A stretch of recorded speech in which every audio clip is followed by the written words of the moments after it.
Yo, holy shit, bro. I forgot my mic on mute. And I was talking all this time. Yeah. Sorry about that. Very smart of me.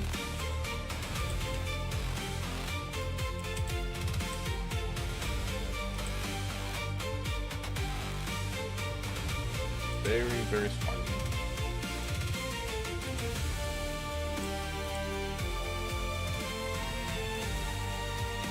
Let's see.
Yeah, see that this is why you go middle path on the tier. I do want to save the Soul Punisher for these to go on. Yeah. There's C.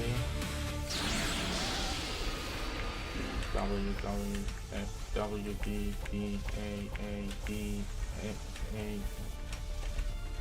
Fuck. No idea why the fuck I messed up. As you see, yeah.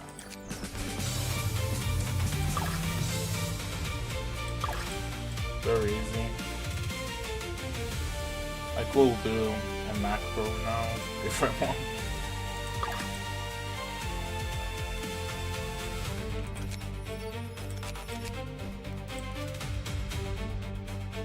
I'll probably do it later.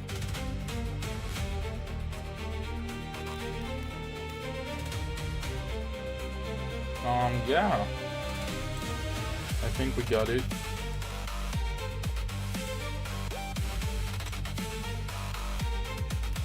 We got the strat down.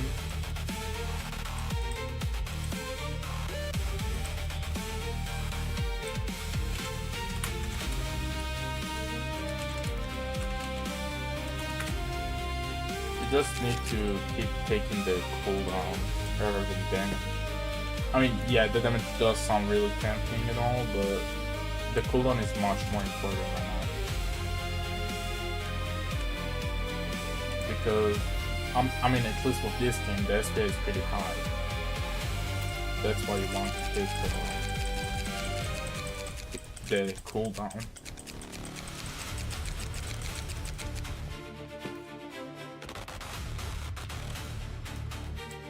Pick this up here and then alpha.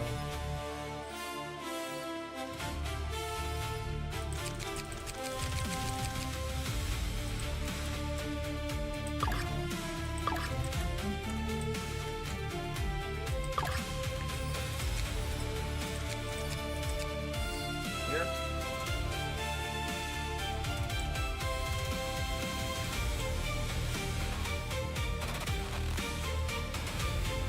The abilities again, you saw I use it. Pretty easy.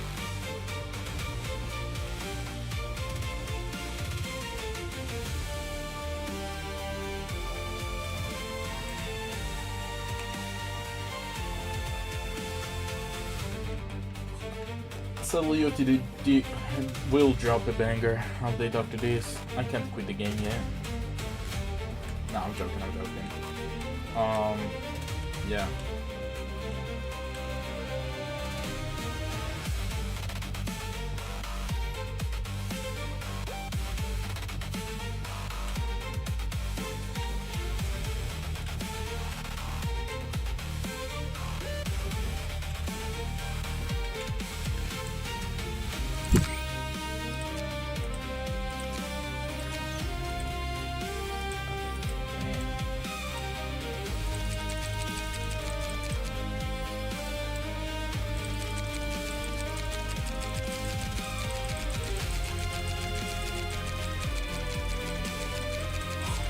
I did say I started to fall asleep before the update dropped, so yeah, because we were still on maintenance like usually.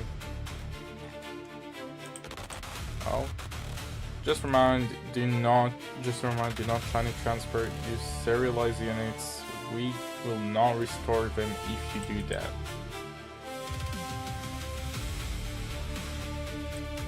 I don't care. The fact there is limited shinies just shows how sucks the game is. I mean, sure, it was the community, but that's the point. The community sucks. Okay, I'm sorry. I'm part of the community as well. But a lot of the community is just people who trying to flex pixel on screen. I mean, let's be real, no one really gives a shit about shiny or not. If you shiny hunt, that's on you. But honestly, just go for the shinies you genuinely want. I mean, shit, I got the Vegeta shiny because that's the first Vegeta I started evolving. That's the first Vegeta I got on proof. It's a stream on my YouTube. But like, if I get a normal one, I'll be like, okay, if it's a shiny I want, I'll try to get it, but like making shinies limited, I don't know, that's just a bad thing in my opinion. Because imagine there's a limit to a shiny, and it's a shiny you really want, and then in a lot of tower defense games, all this bullshit is locked behind trading later on, and trading in anime tower defense games sucks. It absolutely sucks. And you might be like, oh, why is that? Because everyone wants to go over there. There's not a single game I've seen on the tower defense without people wanting an overpay for a mid-tier unit. Okay? So yeah, trading sucks in a lot of tower defenses, and that's why making shinies limited is dumb, in my opinion.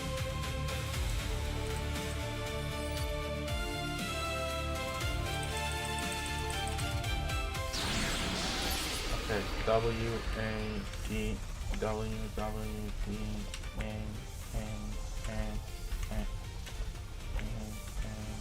okay. Fuck. Okay, I shouldn't do that because it does have a chance to heal him.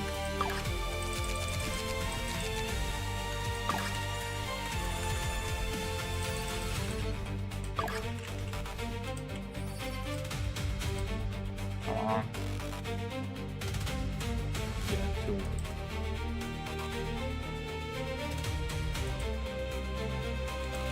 Okay, let me return. I'll make a macro. So like that, I don't have to, you know.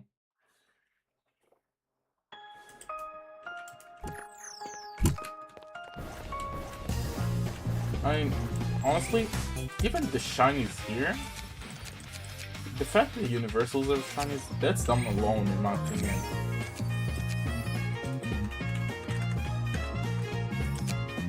I mean, dude. No one loves to shiny on, especially universal units, because universal units with the lowest rate. Now, sure, I get it. It's universal. It's a banner with the best rarity in the game. It's gonna suck a lot. I mean, it's all RNG, but that's the point. That sucks because of the fact of this having a shiny, that sucks. Either you want to admit it or not, it's always gonna suck like that.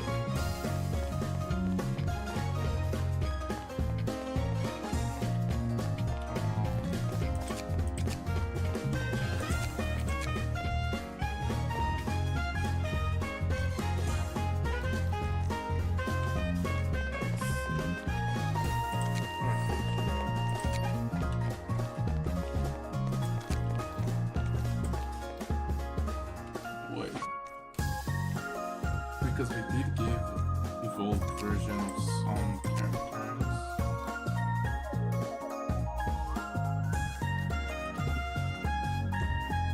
Okay, that's the shiny. Where's the nail?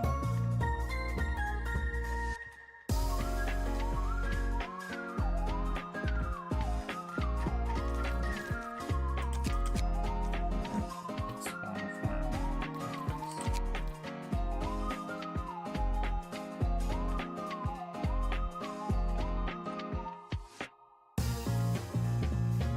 I just start lock the nails, like the code, the ends will get free the codes.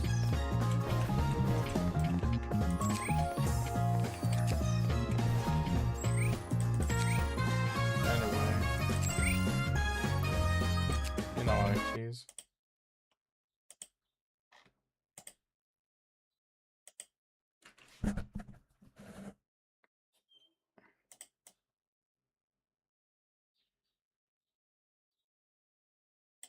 Here. Alright.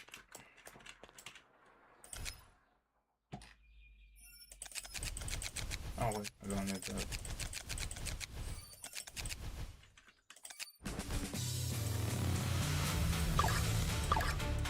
I don't macro at all blitz anymore. I don't need it.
I mean, the macro should pick up on clicking here in the auto upgrade. Let's hope it's true.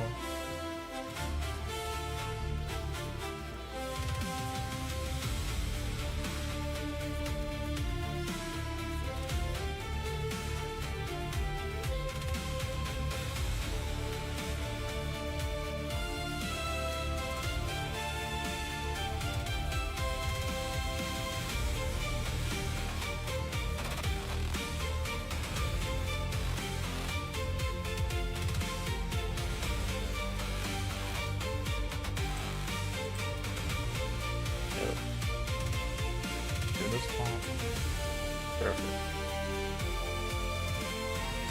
I could try to take like damage boost hard instead and see what happens. Because I'm mainly taking the cooldown, the minus cooldowns for Goku Black and Zenosuit.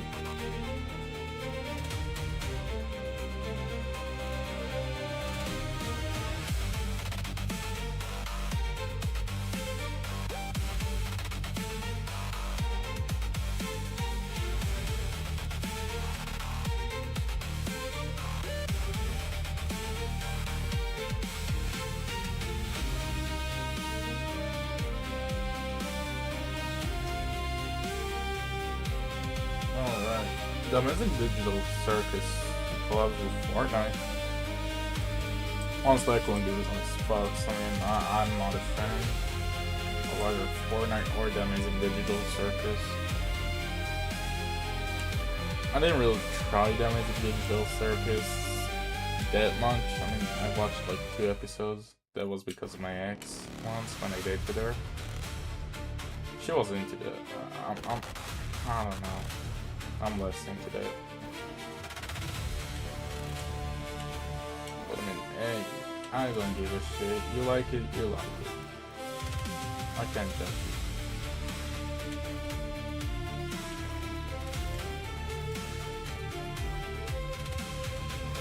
By the way, we will get a Persona update at some point.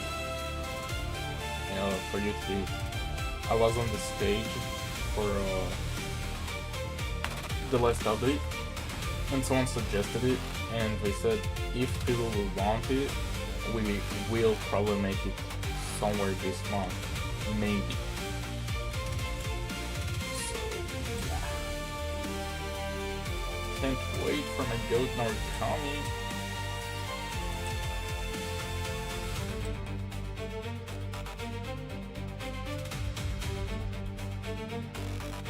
Let's try damage actually.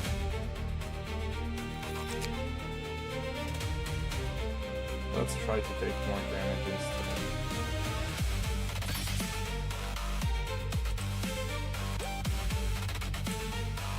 Because I mean, they all get stronger, of course, and there's another 100% buff technically from nature here. So maybe it will be faster.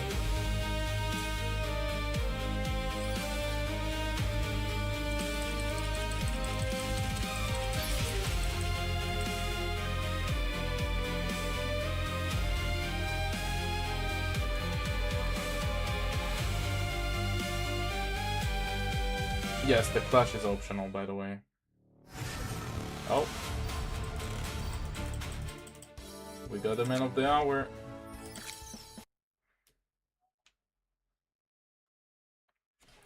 I'm not sure what's with UTD and giving me the units this early. I mean, like, I love the fact they give me them early, but goddamn. Then evolving them is my problem, because I don't get the evolve button. Where are you? Go on. Here. 5. Back the fuck away from my screen. 5 swords.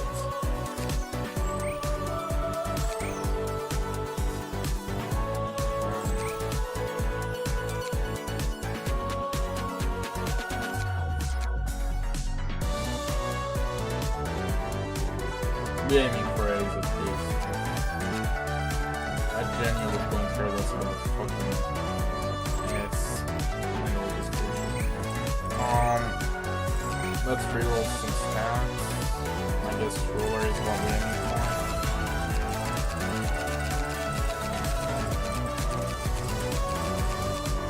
Let me just open it up with you.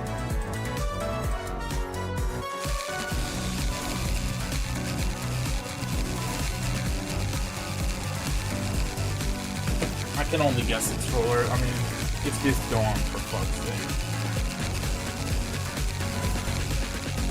I can bet so Max makes ruler as well.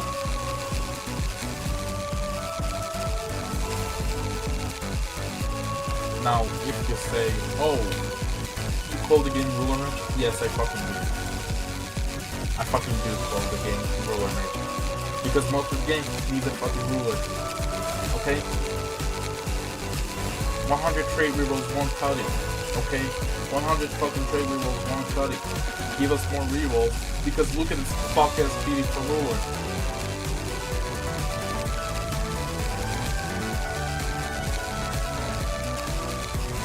I don't understand a quarter of the PD, but 100? Come on now. Not everyone is lucky.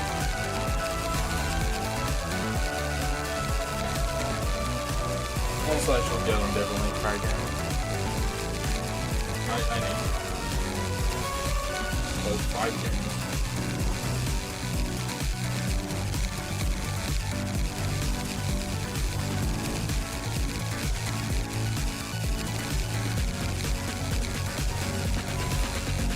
Went to 450 euros. No ruler.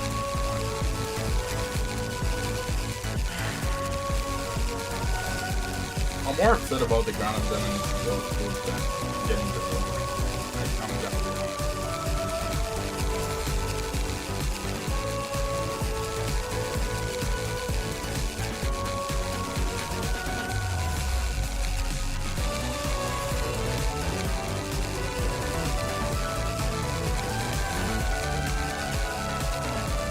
I'm not really gonna do anything else, really. I'm just gonna macro the state till it switches. Because I believe it was just added to the rotation for Jojo and Supernova. That's all.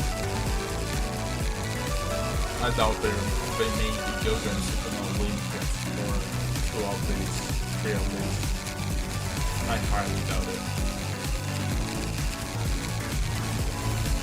Because Boundless are meant to be like throughout the entire game, as far as I understood, because they're never stated where it will be limited. Honestly, from here I think I'll just I'm getting this going to Ruler, and I'll most likely just save up 8-year-old for the Bleach update. Because I am free to play. And as you see the price there for 200 fucking euros, that's insane. That's insane price. That's genuinely one of the most insane fucking prices I've ever seen.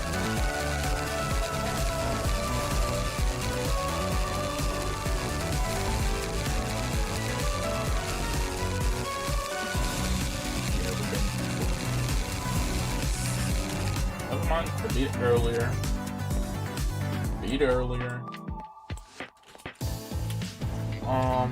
I do have some leftovers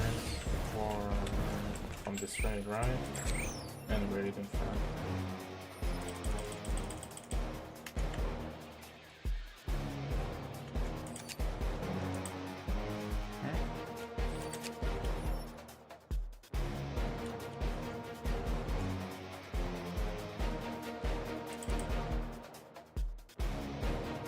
What recording? Do you have a hotkey for recording? Fuck. No, let me close the other clicker then. I don't want random ass recordings.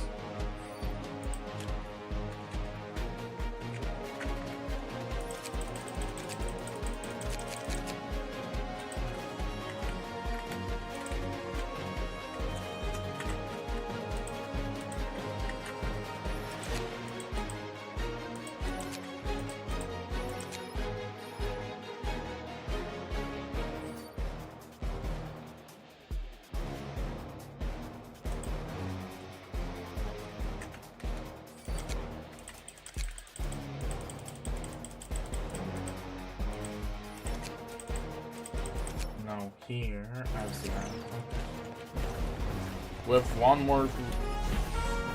two more PD, ruler PD. Yeah.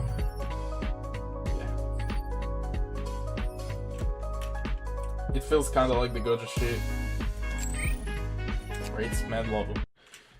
Let's just hope it isn't like the Gojo shit. Let's just hope. If you ask about the chat box, yes, I made that.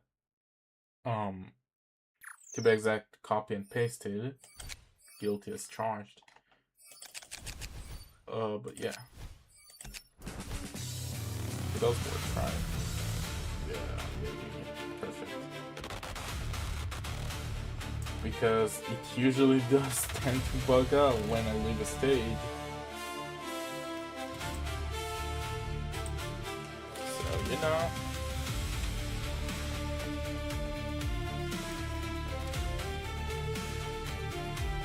As you see,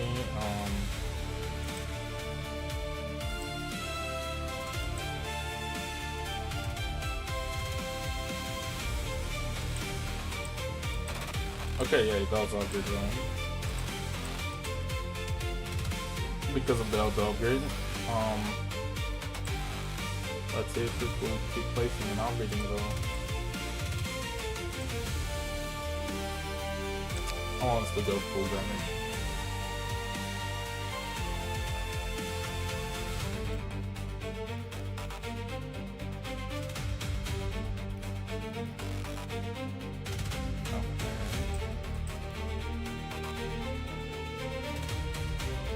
Alright, because it took me. Well, it does keep working, so that's good.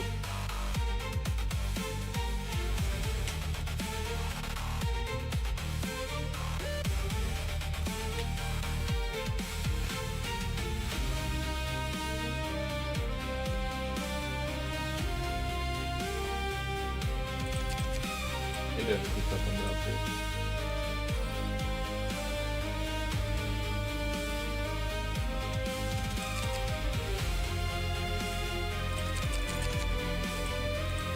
And these two on Ultra upgrade, so I don't worry. Yeah. Well, that's really it, honestly.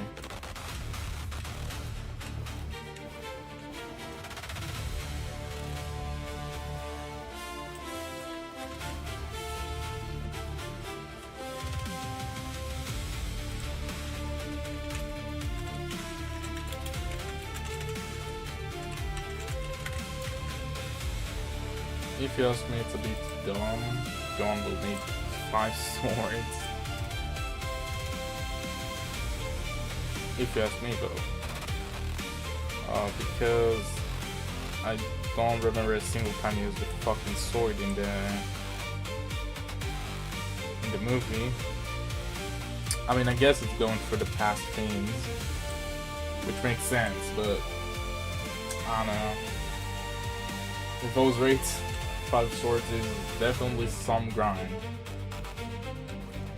And I mean, yeah, they did say they don't want updates to be 5 minutes long if you like late game. But I mean, honestly, the game is already a macro slot. Now I'm not saying make it like 5 minutes long of a grind update. No, that's definitely not what I'm saying. What I'm saying is that it shouldn't take multiple days to grind something that most likely will not be as good next update. That's the point I'm trying to make. Because I really don't think it's fun to grind something for so long just for it not to be as good in just an update. And you technically need the same unit you grinded for so much just for the next update. Because the next update, you're gonna power creep this update. You know, that's the point I'm trying to make. Power creep is genuinely the worst thing in a lot of these tower defense games. Which is why a lot of them falling off. I mean, let's say enemy vanguards. I didn't play much, but I do remember there was a time, like, as far as I see, we reached 1 billion. If I remember correctly, there was some point we reached 1 billion damage on units. And when we just reset the entire thing, like power crept the entire thing down, and now I see units hitting like 5 million max. I watch Dan blocks for that. I don't trust his word on NSTD though. That's something I can promise you. do not trust his word when it comes to STD. But yeah, that's like what I think happened. I mean, ALS, for example, they don't give a shit about power creep. They're just gonna increase it and increase it. I mean, we've seen Less Tandy and Goku. It was the thing that was popping off at the time of his release. So like, you know, who hasn't seen it to the extent?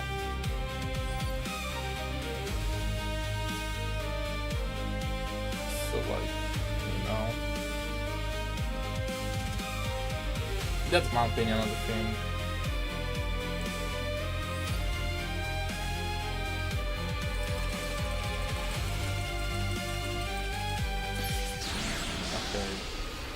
S D A S D W W W W D D D D.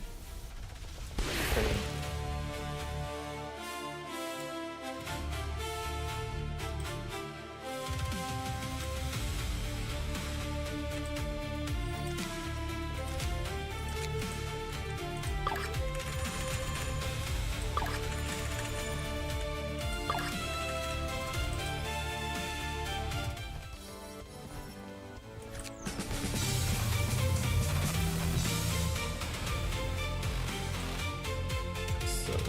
Yeah, that's my opinion on the entire thing. Not saying you should agree, not saying you should disagree, but I mean, even in STD, for example, if you watch my channel for a while now, you'd know STD is my all-time favorite tower defense game. And I'll be so honest. I'll be so honest with you. Even their power creep is completely fine. I mean, I'm sorry it might sound like lazy, but STD genuinely handles power creep pretty well. You can grind a unit from the release of the game, for example, and 10 updates later, literally, let's say Godku, the unit is still usable. Late game Godku is still usable now because they made passives for all the units. Now, not all of them exactly. I mean, there's still somewhat good units that didn't need a change in passive yet, but they did change a lot of passives and added passives to units that needed it because they sucked. So like, that's what I'm saying. Like, they need to handle tower defense games need to handle power creep much better than this.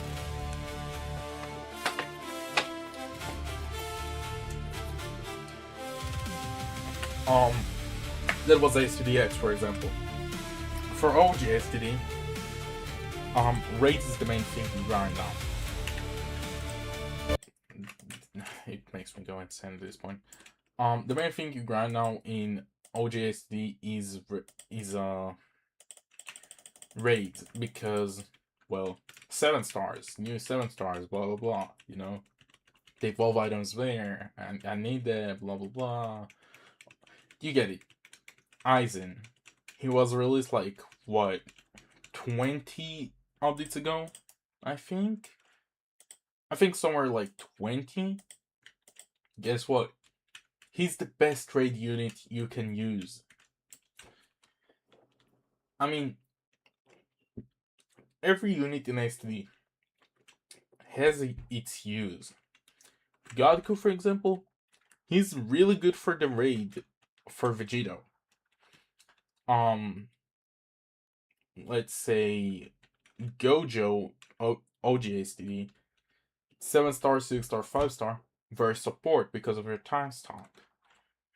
In this game, the only unit that didn't get power creeped because of their abilities, as far as I can think of, is Freeran.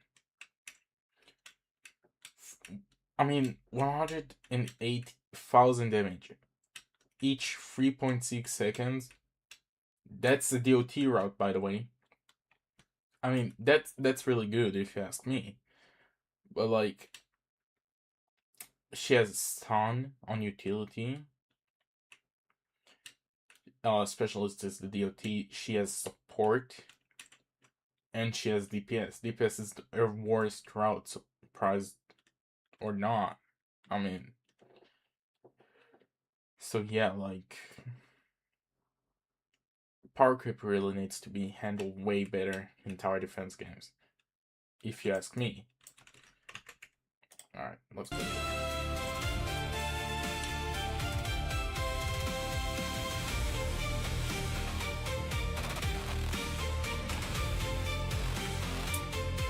So yeah, that's my opinion about the games and their power creeps.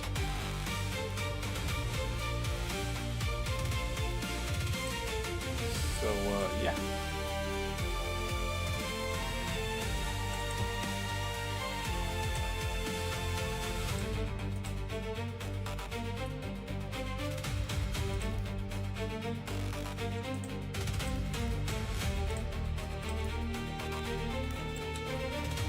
Let's just keep beating this stupid raid.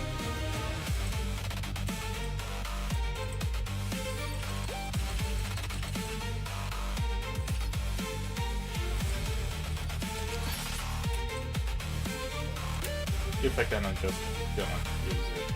I mean, I'm help playing here. It's mainly the macro doing shit as well. As you see.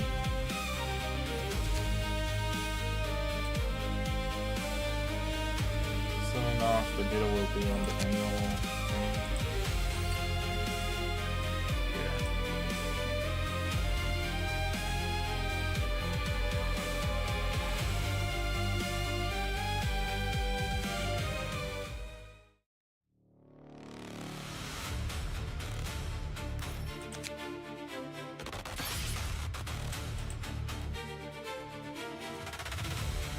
Not yet.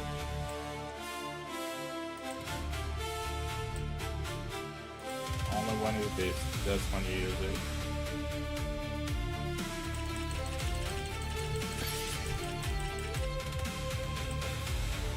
Sometimes you don't even need it, but it's too unclear.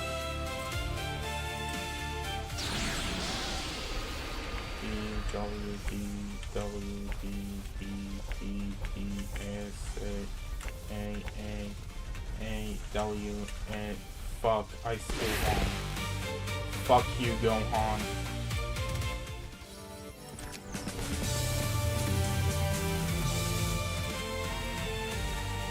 I'm getting better at this.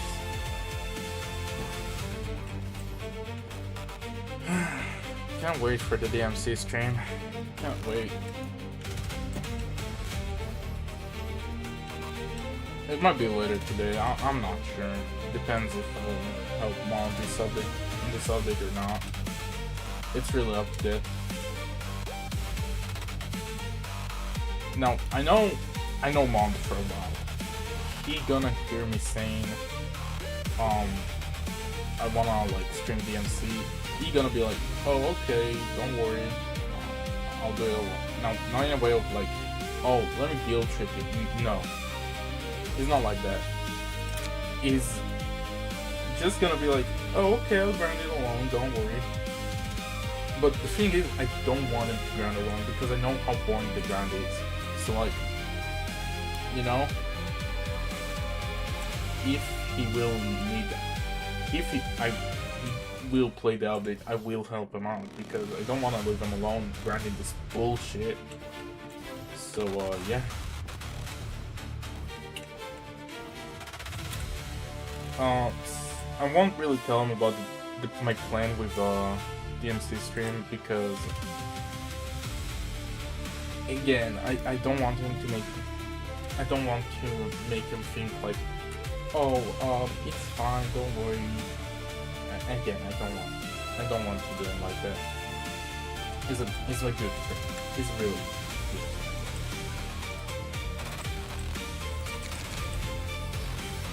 I mean, shit. You'd see me hating on him in a lot of clips, and even on his Discord. You can see a lot of slander from me about him, but he knows I'm only joking. He knows that. I really mean no harm to him. I genuinely love the dude. He's one of my best friends ever. Honestly. He's a good person. He's a really good person. I can promise that.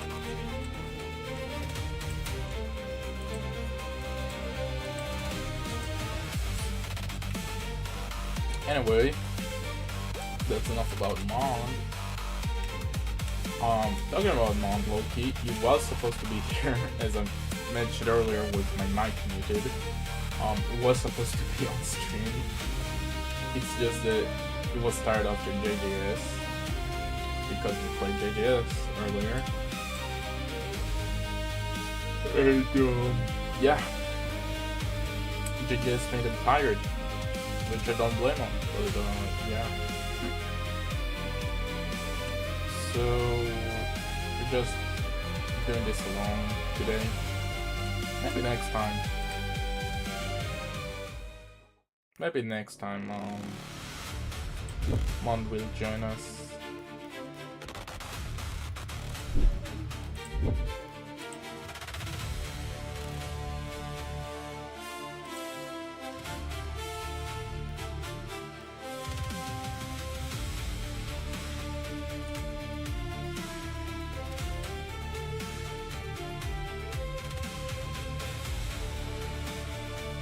It is stable, okay. I don't see a reason why it's so unstable.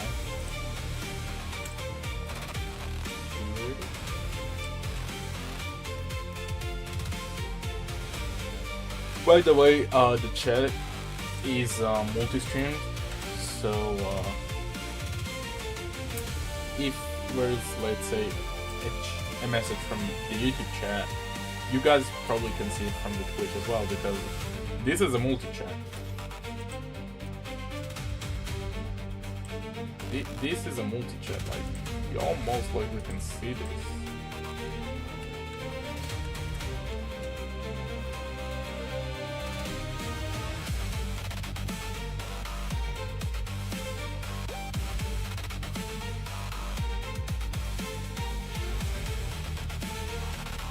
Okay, let's hope we get swords. Honestly, if I do macro this, I'll probably leave another clicker on the fucking speed. Not speed, on the damage.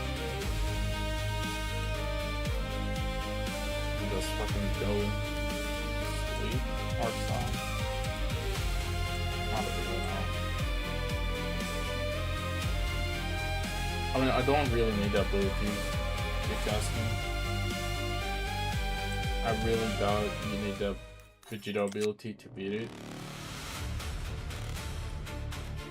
So, yeah.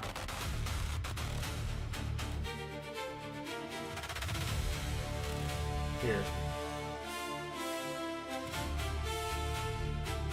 I mean, it does it because I said it in the macro, but,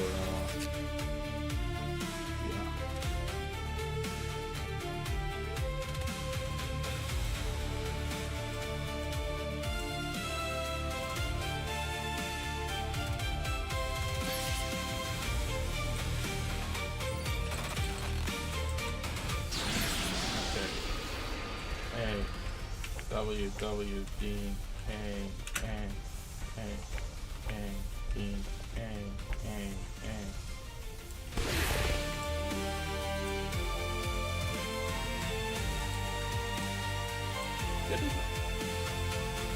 I didn't see the difference in HP.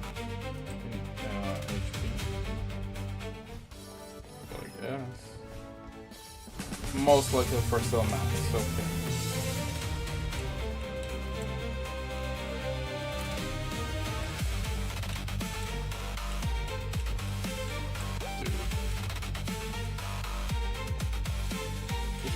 So fucking fun. Thing is, I'm not sure like what we can and can't watch as well on stream. I mean, shit, I can react to videos while we're doing this.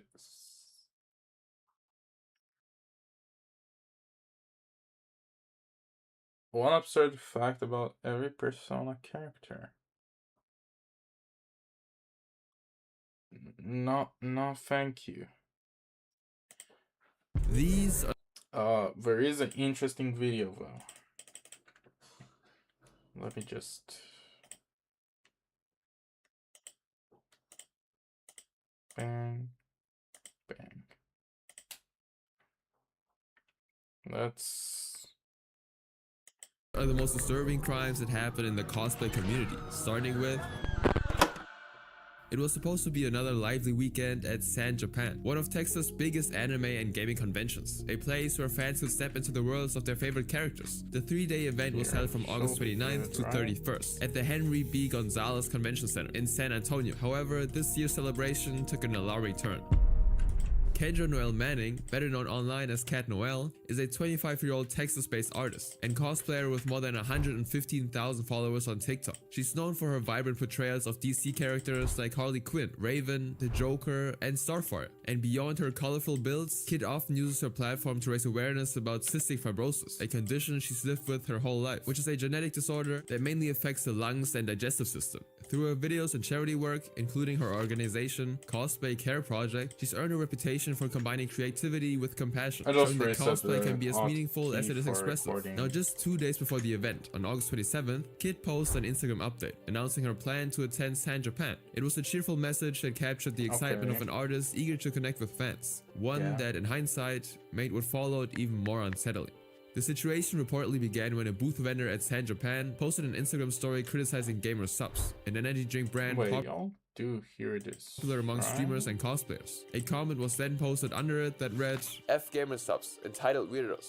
Kit saw the exchange taking place and decided to get involved. Frustrated by what she was reading, she replied to the post, allegedly writing that she would make something go off at their booth, referring to the person being discussed. At first glance, it might have seemed like a sarcastic or emotionally charged statement made in the middle of an online argument. However, more people came to see the exchange, and while some probably brushed it off as an impulsive overreaction over an energy drink, other users grew uneasy. The phrasing sounded too specific and a lot more serious than just a mere comment, and it was enough to make people wonder whether Kit was joking or if there was an actual threat behind her words. And Kit was actually arrested on August 31st, 2025. According to the Bexar County Central Magistrate, she was taken into custody not long after the incident, and records show she was initially held at Bexar County Jail, where she faced formal booking procedures before eventually being granted release on a $35,000 bail. Her freedom, however, came with strict conditions: house arrest with GPS monitoring, routine drug and alcohol testing, and a complete ban on firearm possessions. And her charge was listed as terroristic threat to impair public service or cause public fear of serious bodily injuries / influence government. In simpler terms, it refers to making a threat serious enough to disrupt public order or create widespread fear. So fortunately, nothing actually happened at the convention. However, making this kind of threat is often treated as a felony level offense in Texas, so if convicted, Kit faces up to 10 years in prison. As of now, she remains under bond restrictions while awaiting further court procedure. What comes next, however, is a case where a man's obsession with heroes and villains led him to bring real weapons to a convention. How a man with an arsenal of loaded weapons walked right into Phoenix Comic-Con. What?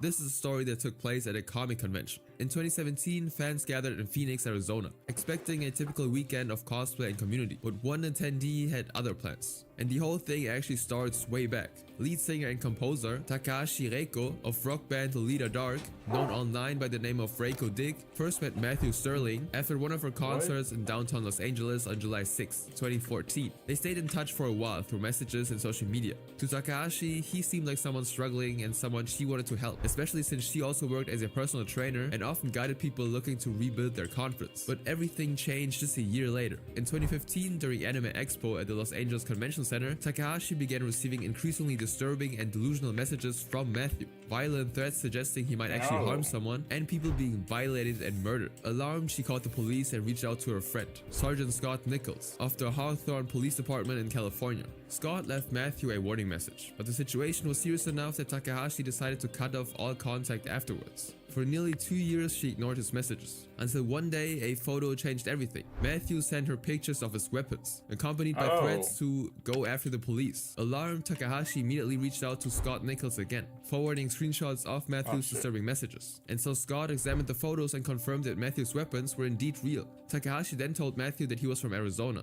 and upon closer inspection, Scott noticed that one of the pictures Matthew had sent appeared to have been taken at a comic convention in Phoenix. And with this information, he immediately alerted the Phoenix Police Department about Matthew's presence and the potential potential threat at the event that day. Acting on the tip, Phoenix authorities quickly mobilized to ensure the safety of everyone at the convention, and so they began monitoring the event grounds and reviewing hours of CCTV footage while stationing officers at key entrances and exits to prevent any possible escape. With the help of the information provided by Sergeant Scott Nichols and Takahashi, investigators were soon able to identify a man who closely matched Matthew's description. In the footage, he was seen wearing black tactical pants, a red bandana, black face paint, and a shotgun bandolier. Matthew entered the convention center and managed to avoid the venue's security as well as one of the peace bonding stations, meant for inspecting prop weapons before proceeding to the second floor. He moved freely through the crowd, unsuspected since his outfit appeared to be just another costume. But it wasn't. Matthew was quickly arrested at the convention center and found carrying 2 handguns, 1 revolver, and a 12-gauge shotgun, all fully loaded along with a combat knife, a stun gun, pepper spray, and several throwing stars. And once Matthew was in custody, the investigation revealed just how premeditated his actions had been. They discovered in Matthew's phone calendar an entry called "Kill JDF at Comic-Con."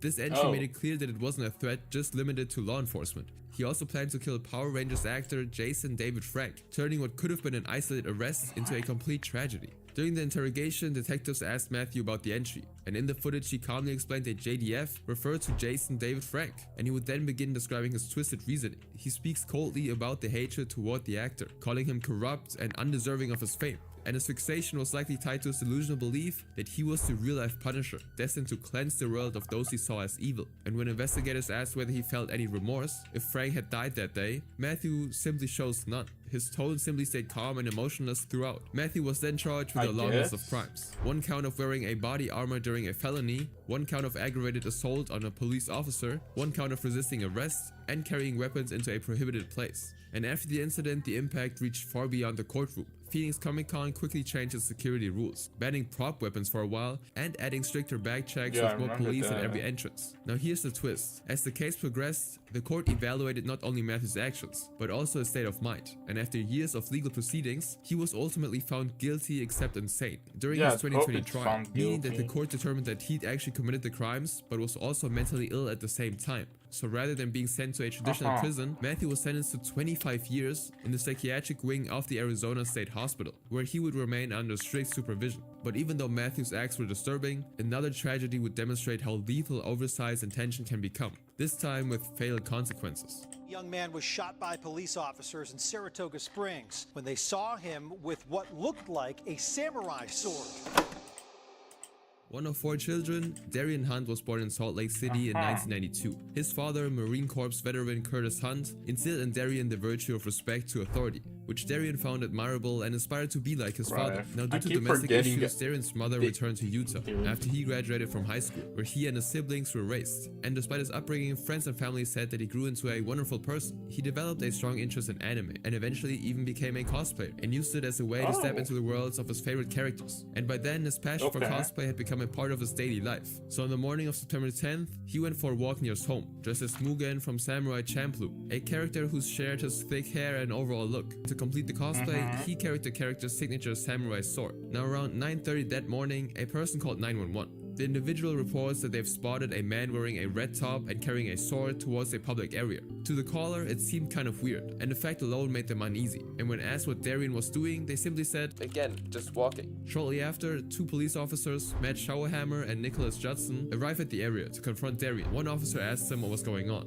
and Darian responded, explaining he was looking for a ride. And when asked to place the samurai sword in the police car, Darian declined, stating, "I can't do that." And when asked why, he simply replied, "It's mine." At the time, Utah law did not prohibit the open carry of swords or similar weapons, and individuals were generally allowed to own and carry a wide variety of knives and swords, unless they were a restricted person, such as a felon or someone with criminal intent. And there was also no specific blade length restrictions for knife or sword carry in the state. And so given the legal context, Darian's response was reasonable. He was within his rights to carry the samurai sword openly. But despite that, the casual conversation abruptly changed tone mere moments later. What started off as a civil chat abruptly became heated. Unexpectedly, he pulled the sword out of its sheath, and moved forward, bringing it in the officer's direction. So both policemen instinctively grabbed for their firearms, thinking they were in danger. And in that instant, both officers opened fire. The first shot struck Darian in the right shoulder and forearm as he turned and began to run away. And so the officers decided to run after, and Darian never dropped the sword or sheath. He ran east, then north, chasing through a retail area filled with customers, employees at the top stop. The chase continued as officers grew increasingly concerned that Darian might pose a danger to bystanders. And even while critically injured, Darian held the sword until he fell onto the sidewalk, and only then did he release it. Paramedics were called, and the responders arrived within minutes and attempted to revive Darian, but their efforts were of no use. The officers moved quickly to push bystanders away, while confused witnesses stood frozen, struggling to process what they'd just seen. And within hours, word spread across the community, carried through social media posts and local news reports. The story was shocking and surreal. A man dressed as an anime character had been shot in broad daylight. The fact that a black kid with an afro was shot while walking down the street by two white officers in a city that's 96% white is deeply concerning. Edwards, the family's attorney, said, "There are serious questions as to why officers were questioning him and the use of force in this situation." And as the investigators moved forward, authorities began processing the scene and collecting evidence. However, despite public outrage and questions, the officers involved were ultimately not charged in connection with Darian's death. But after the scene was cleared, Darian's body was taken for autopsy. And when the report was finally released, it revealed a chilling truth. Darian Hunt had been shot 6 times. Several of those bullets entered from behind, suggesting he was running away when the shots were fired. And the official cause of death? Multiple gunshot wounds. Jocelyn, a key witness, was in a nearby gas station and saw the officers confront Darian. She even snapped a picture. She recalled she got out of the parking lot as fast as she could. "When I was passing, I saw one of the police officers with his arm extended, but I didn't see Darian again after that." Jocelyn's photo was only one of many images captured that morning. Crucially, her account showed no aggressive action on Darian's part, only that the officers had suddenly raised their weapons. And Darian's family refused to stay silent either. They believed the investigation had failed to reveal the full truth and fought for what they knew was right. And soon after his death, the Hunt family filed a federal civil rights lawsuit against the city and the 2 officers involved. The claim that Darian lunged at the officers with the sword seems to be inaccurate, Edwards said, based on witnesses who saw him running from police officers and our independent autopsy. The lawsuit alleged that Darian's constitutional rights had been violated. It also claimed that the city failed to properly train its officers in de-escalation and non-lethal force. But yet, despite the findings, the official ruling stated otherwise. Based on the totality of circumstances, I conclude that Corporal Matthew Schauerhamer and Officer Nicholas Judson were legally justified under Utah Code sections 762404 in their use of deadly force against Mr. Hunt on September 10, 2014. This office will not institute a criminal prosecution against either Corporal Schauerhamer or Officer Judson. Now, under this Utah Code, officers are allowed to use deadly force if they reasonably believe it's necessary to prevent death or serious injury to themselves or others, or to stop a fleeing subject who poses a significant risk. So if the evidence shows that the officers acted lawfully, they wouldn't have a criminal case at their hands. And so if the evidence actually shows that the officers acted lawfully, the state would be able to choose to not file any criminal case. And they did conclude that the shooting met the legal standard for justified use of force. But eyewitness accounts and reports never definitively confirmed whether Darian still actually held a sword as he ran, leaving many to question the necessity of the deadly force. This next case, however, takes us into the dark realm of the internet, where a life was taken in the most horrible way possible.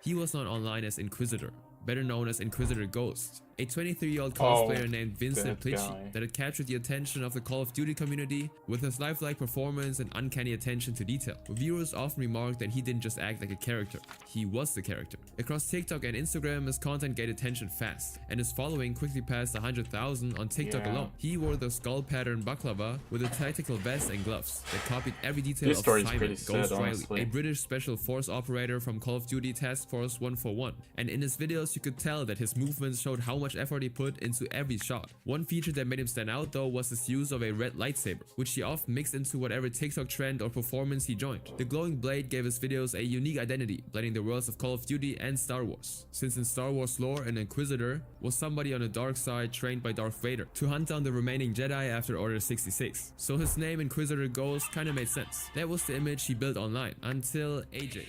As his audience grew, he started looking for someone who could help him with his workload. Managing the costumes, filming, and editing all on his own had become overwhelming, and he wanted to make his videos look more polished. And so around this time, AJ appeared, but not with the intention of becoming his editor. Their first interactions were casual, and at one point AJ joked by saying, "Date me," to which Ghost politely declined. And because of this lighthearted start, they continued to talk and exchange ideas. And over time, their conversations shifted towards content creation. And eventually, AJ actually offered to help with his video edits and creative input. She seemed genuinely enthusiastic about his work and eager to be part of this growing platform. And so Ghost appreciated the offer and decided to give her a chance. As weeks passed, Ghost and AJ grew closer, and their conversations went way beyond editing, sometimes drifting into personal territory. Ghost often praised her work, calling her his favorite editor and even joking, "I'ma marry you," or "I love you so much." He'd also say small things like, "Thank you, honey," words that hinted at a kind of warmth he didn't show off publicly. Ghost even shared his real name with her, something he'd never done with anyone else. And their partnership seemed to be going well until September 2023, when Ghost suddenly decided to cut off contact with AJ. Someone actually warned him that she wasn't a very good person, and not wanting any issues tied to his growing platform, he quietly stepped away. For a while, it seemed like that was the end of it. What happened next, though, revealed something he never expected.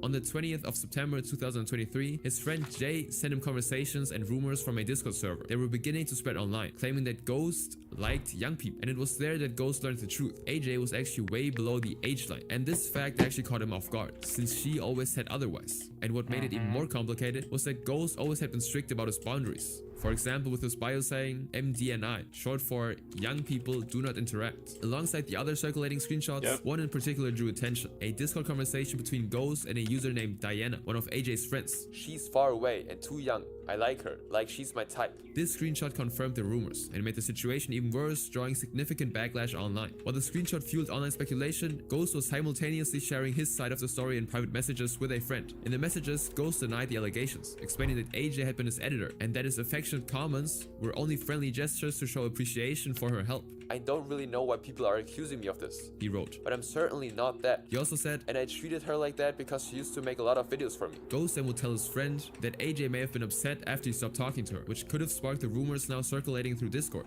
Now at this point, his friend reassured Ghost that the entire mod team was on his side and that he didn't need to face the situation alone. But the drama unfortunately was far from over. Ghost had been messaging AJ directly, and the conversation quickly became tense. He told her to stop texting him, but AJ didn't back down. "What did I say? You're not even telling me what I said." Ghost, now being frustrated, warned her that she needed to fix the situation and make things right before it got worse. But AJ simply continued to defend herself, and she said over and over again that she never called Ghost a person attracted to younger people. But Ghost obviously had proof that told a different story. He showed a screenshot from her account in which she wrote, "You do know that he's a person that likes younger people, right? I got a lot of proof."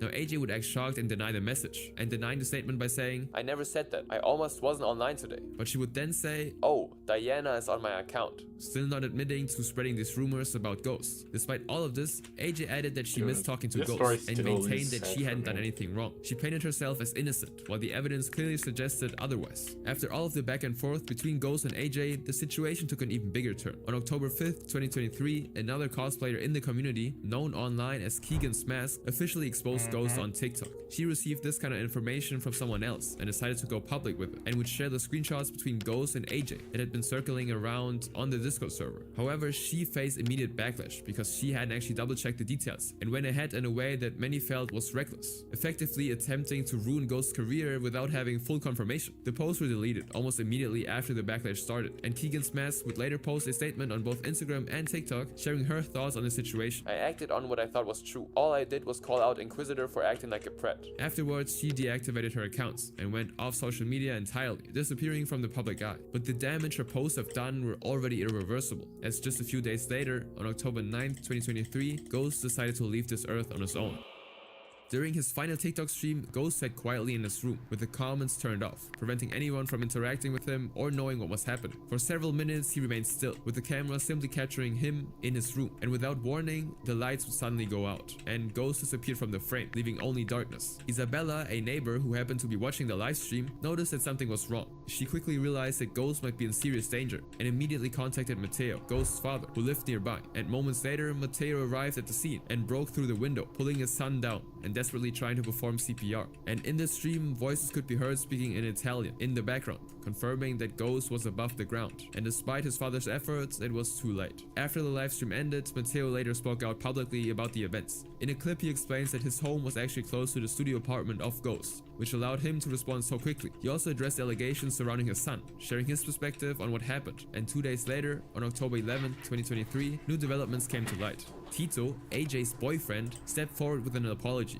and along with it came screenshots that exposed the planning and actions he and AJ carried out leading up to the incident. In the TikTok video, Tito admits he doesn't really know why his girlfriend AJ would want to expose Ghost, downplaying the situation and shifting the blame onto her entirely. He mentions that AJ apologizes for what happened and refers to the live stream where the tragic event occurred. Tito insists that the goal was to only gather more proof that Ghost was a person targeting younger ones, and in another TikTok video he would claim, "I never wanted to take it this far." However, photos and other evidence tell a very different story. One screenshot shows AJ admitting that she knew Ghost had MDNI in his bio, yet she admitted, "I said I'm not a young person, even though I am." Another photo reveals Tito instructing that they needed more proof, stating that if Ghost acted intimately, he would be exposed. "And here's what I want you to do. I want you to keep flirting with him. If he starts to get intimate, then I will expose him. We just need better and more proof." The messages revealed that this was a calculated plan. This next story, however, dives into a level of depravity that's even harder to stomach. TikTok star accused of fatally shooting Houston in tragic mishap at Batman watch party. It's January 17th, 2021. Inside a house in Houston shared by friends, Snow and 5 others sit around drinking and smoking. Just another night for a close-knit group of cosplayers. But when Snow would pick up a gun she claimed wasn't loaded, the night would suddenly take a turn. Like, genuinely, this With nearly shit is 1.6 insane. million TikTok followers, Mary Ann Oliver Snow, better known as Yandere Freak and Snow the Salt Queen, was a pretty too big deal in busy the with cosplay this, community. I'm She was genuinely best known not for paying portraying attention Junko to the Inoshima reactions from the I'm Japanese doing. game series Danganronpa. Yo, On their I'm Twitter sorry, bio, yo. Snow even referred to themselves as the IRL Junko, and they were known to be highly possessive of the character, often criticizing others who dared to cosplay as Junko. Now, to give a bit of context, in Japanese media, a yandere, such as Yandere Freak, refers to a character who starts off as sweet and affectionate, but becomes violently obsessive and destructive towards the one they love. And over time, that persona became not just her stage thing, but her entire identity. Now, controversy frequently follows those names, and so they were used to being the center of attention, whether it was through dubious actions or online drama. For example, in January of 2019, when Snow posted a video of themselves disguised as Junko Enoshima, provocatively posted on a headstone. One image even showed her sitting on a gravestone with nothing underneath the cosplay. Now, this was one of the things that caused a lot of social media reactions, which cemented Snow's status as an edgy cosplayer, you could say, and some even started calling her Graveyard Junko. Now, this was nothing compared to what happens next though. In the early hours of January 17, 2021, Snow and her friends were drinking vodka mixed with soda at the Houston house they shared. As they watched Gotham, Snow reportedly joked that they had a gun like the character Penguin and pulled out a Glock handgun, said to have been left behind by an ex-boyfriend. The group had handled the gun before, and Snow believed it was unloaded. The magazine was supposedly empty, and normally they would put it away after showing it off. But that night, they'd been drinking and smoking, and the gun simply stayed out. And as the night went on, one of Snow's housemates joked. Yeah, I'm sorry it kept going. I am trying to fix this, bro.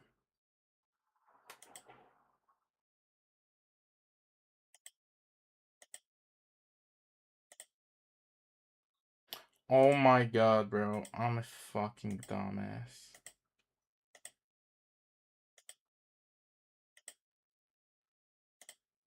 I kept changing the audio.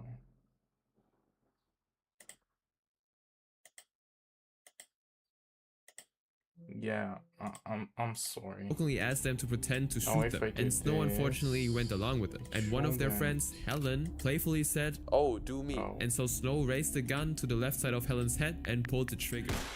The room fell silent before panic set in. Helen collapsed, blood pooling into the carpet. Now someone grabbed a large red and white teddy bear to try to stop the bleeding, while Snow ran upstairs for a towel, waiting desperately for EMTs to arrive after they called them. Now Helen arrived at the hospital, and she was immediately placed on life support, and doctors showed Susan and Philip MRIs of their daughter's brain activity, or of what little was left. "That was it," Susan recalled. "There was not much there." And just 2 days after Helen was shot, she was taken off life support and pronounced dead at 5:18 p.m. Now, while Helen's loved ones were left to process the shock of her loss, legal proceedings were already starting. Every witness account from that evening was consistent. They all treated the weapon as if it were a joke, until it actually shot, thinking it was empty. So court papers filed on January 21st, just days after the shooting, show that Oliver Snow was released on a $20,000 bond in order to remain within the state. Now the thing is, the records later revealed that Oliver Snow repeatedly violated their bond conditions throughout August, skipping hearings and failing to keep their court-ordered GPS monitor charged, which caused them to miss curfew. And so while out on bond, Snow actually resumed her activity on TikTok.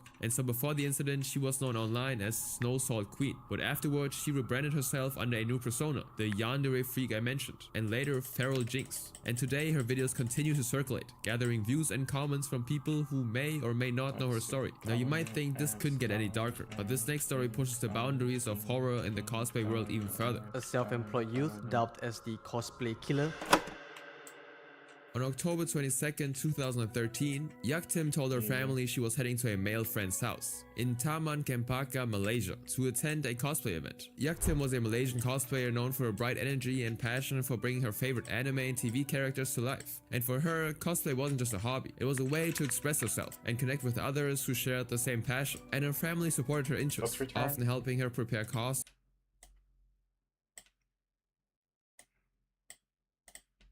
Let me try to combine.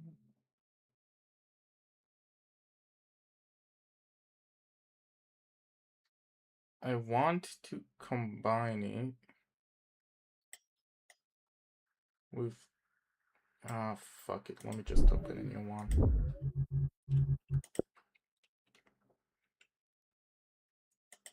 Nova Online was just exposed. Oh, hey. What?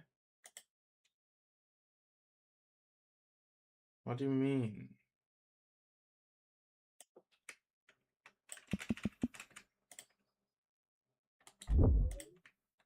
What's this YouTube channel? I guess. I guess. Like, what? Weird. Oh, let me... Here. I changed it. Before I start that video, I wanna see... if we did manage to get something while I wasn't paying attention. Go on here. Nope.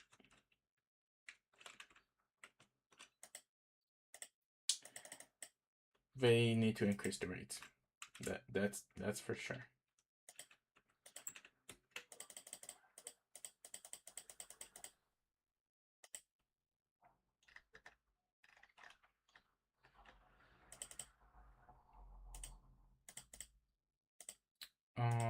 Permanent. Is it permanent? No, it's a limited. Let's open some capsules. Woohoo!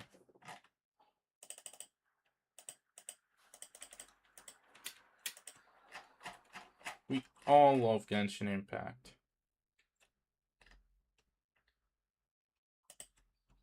Oh shit, wait. Oh, that's a new animation.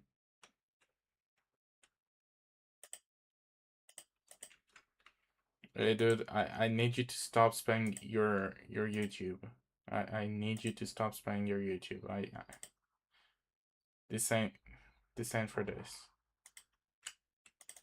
Alright. With some insane leaks on his birthday. I'm gonna be extremely honest here, guys. These are worse than when he started the Hub account. On everything I love. In fact, I'm confident saying that these are the worst leaks ever seen in Novine history. They are really that bad. So bad, in fact, I can't even show most of them on YouTube. That's like the extent of how degenerate and illicit and gross these pictures are. But I can show you some of them. But before that, let's get into the backstory of the individual who got these pictures. Basically, they were messaging Nova as a troll, like usual, and they said that at some point they called him a good boy as a joke, and Nova apparently took it seriously, saying that it made him blush, quote unquote. The individual claims that's when Nova started to open up about his allegations, the stuff that he's into, etc., etc. And keep in mind, for some reason, this person... Okay, no, let me stop there. Nova, dude, I'm not sure how the fuck you managed to get all these videos about you. It's like the 15th time I've heard something about you being a pedo, Nova. Just take a break. Think about what you're doing. Please think about what you're doing and what you're saying.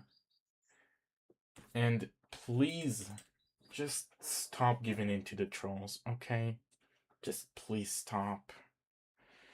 By the way, shout out to Bloodseth for making the video.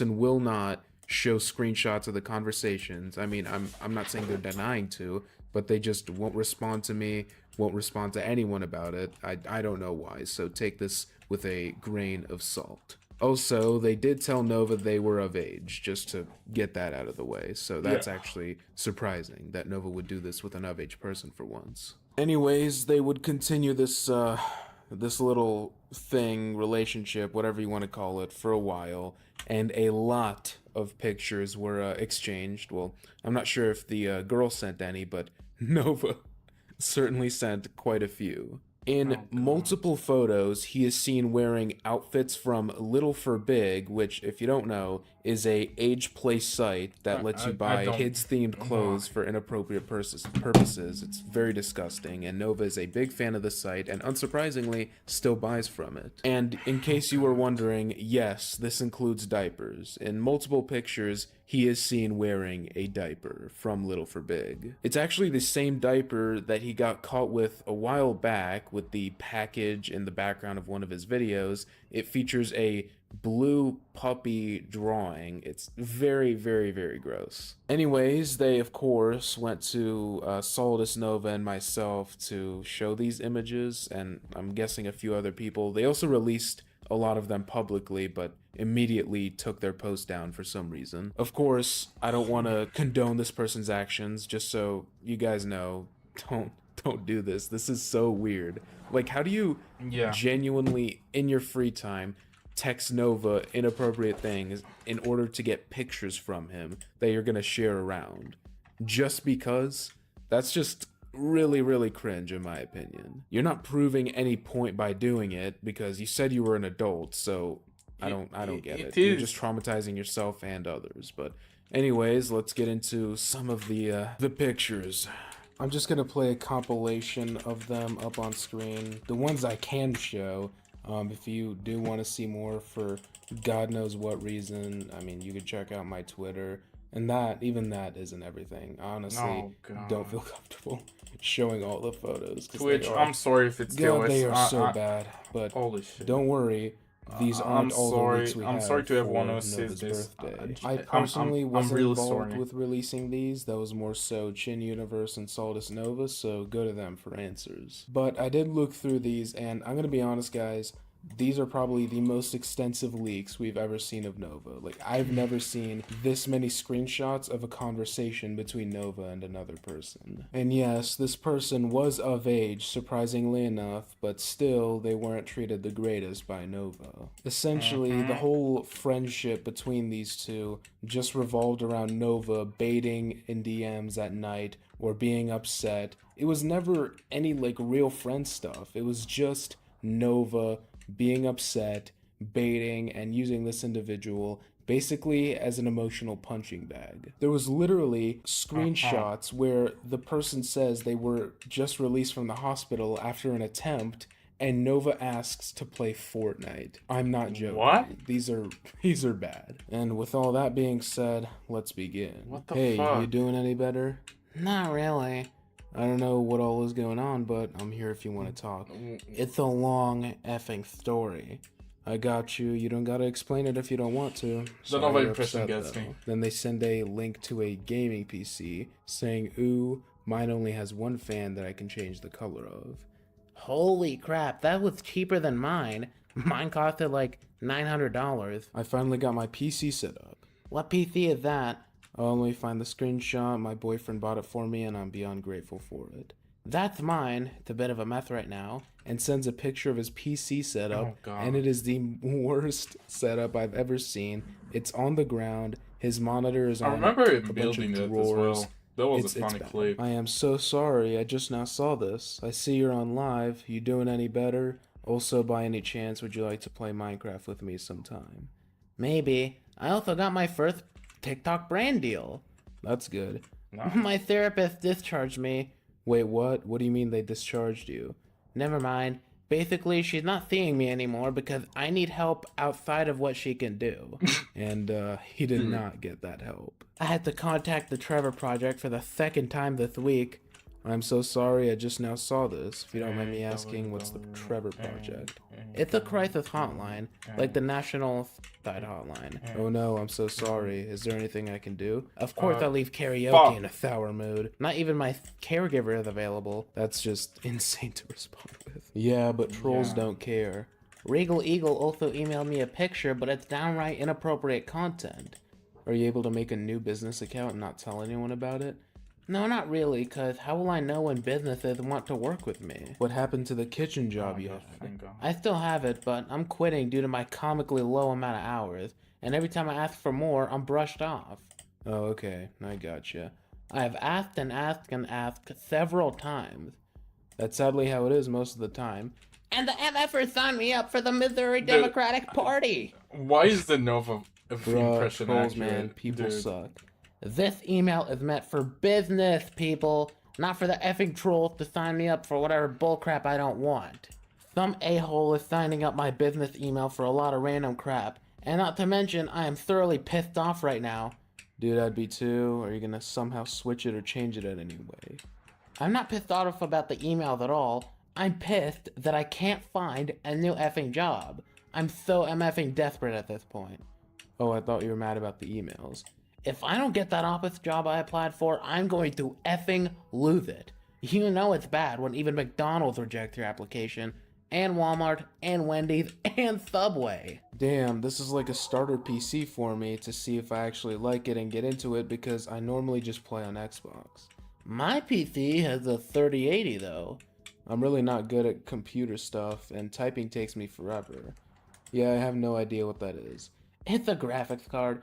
I've had it for almost 2 years now. The graphics card, not the PC, lol. I'm assuming the graphics are still good. Yeah, I use it to crypto mine mainly though, but I'm not a full-on crypto bro. Just want to say, with a 3080, a single 3080, you're gonna make like maybe 1 cent, 2 if you're extremely lucky, and your electric bill is gonna go up way higher than those few pennies you're gonna make. Just woke up, wanted to check on you. You doing any better? For now, yes. Okay, that's really good. Sorry I couldn't be on the phone with you last night, but if you give me 10 minutes, I can hop on my PC. I was scared last night. I know, but I did what I could with what time it was. Also, if you don't mind me asking, what caused the fight with your mom? Well, our fights never get physical. It was more of an argument, per se. I hate to message you so late, but I don't feel safe alone. I was about to go to bed, so what's going on? Also, is there any way I can message you more often that you will respond to quicker? I'm most active on Discord, and also, me and my mom are having issues. I feel worthless and unvalued. I actually want to blank myself, and I want someone on the phone with me to make sure I don't. Have you contacted 988?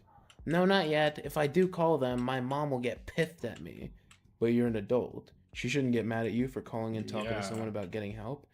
I'm literally crying right now. I never cry. Hi. He doesn't respond.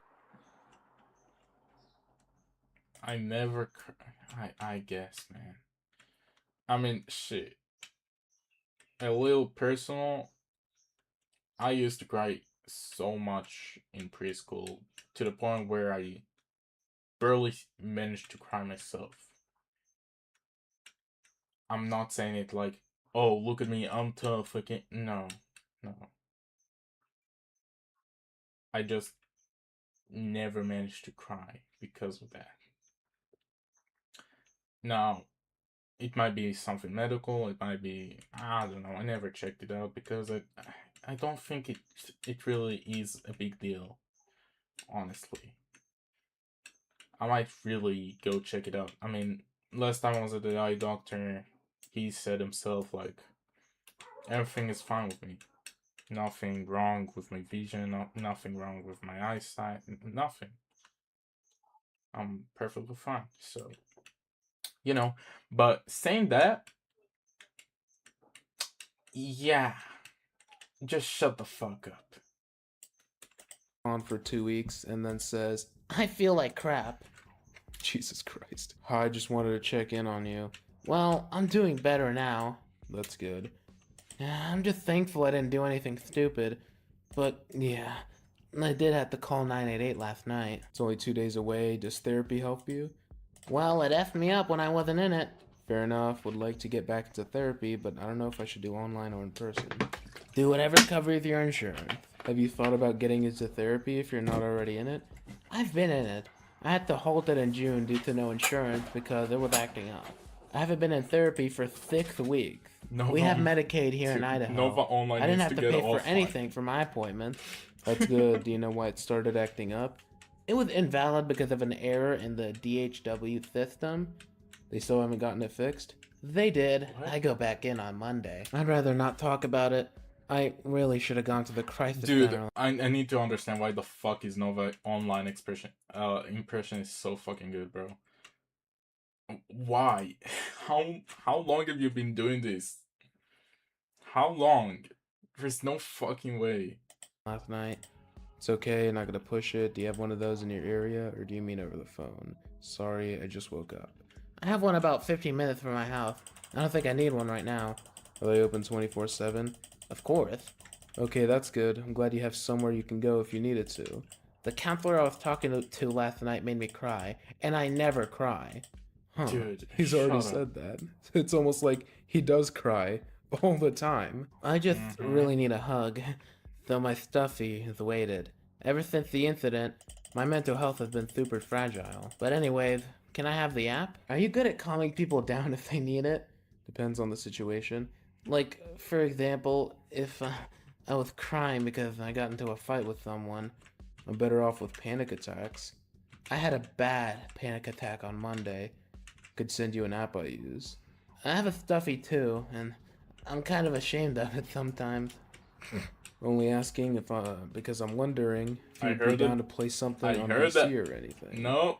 Well, no. I've been effed over by a lot of other people pretending to be Nope, my friend, I'm not. but at this point I'm desperate to make friends. They're my only reason to live right now. I understand that. Are you open to virtual hugs? Me personally, I don't like hearing other people's heartbeat because it kind of freaks me out. For me, it's super relaxing. Did you see my account? I did, yes. I'll send you a friend request. If you give me 10 minutes, I'll log on. Okay, would you like to see who I am? You don't have to if you don't want to. I won't force you to do anything you don't want to. I'm not bothered by it. I just never really asked and I feel bad about it. If you don't want to, you don't have to. It's completely up to you if you want to or not, but yeah. I mean, I'm Nova bored. seems like a nice Should I get it? person. It's just I figured if neither of us could use a hug, we could do it together. Does it explain how the app works? It uses a proxy sensor. You know how you put your phone to your ear and the screen goes black? It basically works the same if you put the phone to your chest. Did you download the app yet? And then he sends the link to this app. And it uses the icon. Its icon is from that Reddit comic Yeah. of the couple. Really cringy. And she asks, oh, what's this? It's an app I like to use. I made the mistake of releasing my Snapchat to the public when I was 17. I only had like 2K followers at the time. And that was one of the biggest mistakes I have ever made. Oh, yeah, no. Do you ever change your user or make a new account? No, because the antics from the people I added stopped. It's good. Sorry, you get a lot of trolls and stupid people. Not sure if they would be trolls, but they were corn on the cob addicts. I just had flashbacks to the February 14th incident. Oh, anything I can do? You know about the 14th incident, right? Don't. Sorry. Well, it's the day I almost yeeted myself. Oh, Nova. So sorry, dude. That day traumatizes me to this day. I was about to ask if you wanted to try the app out now. Yeah, I'm not doing great. I don't know what's gotten into me, but I feel really depressed or something. Just don't feel it right now. Okay, do you know how the app works? So basically, you hold your phone to your chest. When both of us have the app open, it imitates a heartbeat. Okay, how long do I hold it for? As long as you want. Just tell me when you're ready. Oh god, I'm having flashbacks. I'm with my boyfriend. Do you need me to step away? No, I'm just having flashbacks to the June 2nd incident. Oh I just want to say this. Dude. If you are with your girlfriend and she has to step away because her Discord friend is having flashbacks, leave her immediately. Please. Can I talk to you real quick? Because my boyfriend kind of brought it up and he kind of has a point. About what? I'm just really stressed right now. I mean, I'm not bothered by it, but he's like, if you have a girlfriend, why can't you give her a hug? I know how he is, so that's why he's asking that, I guess. He also made a point that you don't ever want to play anything or really talk to me unless you need something. And it makes me feel like I'm just being used. My girlfriend is long distance, but we were close distance when we met. Just not answering her question.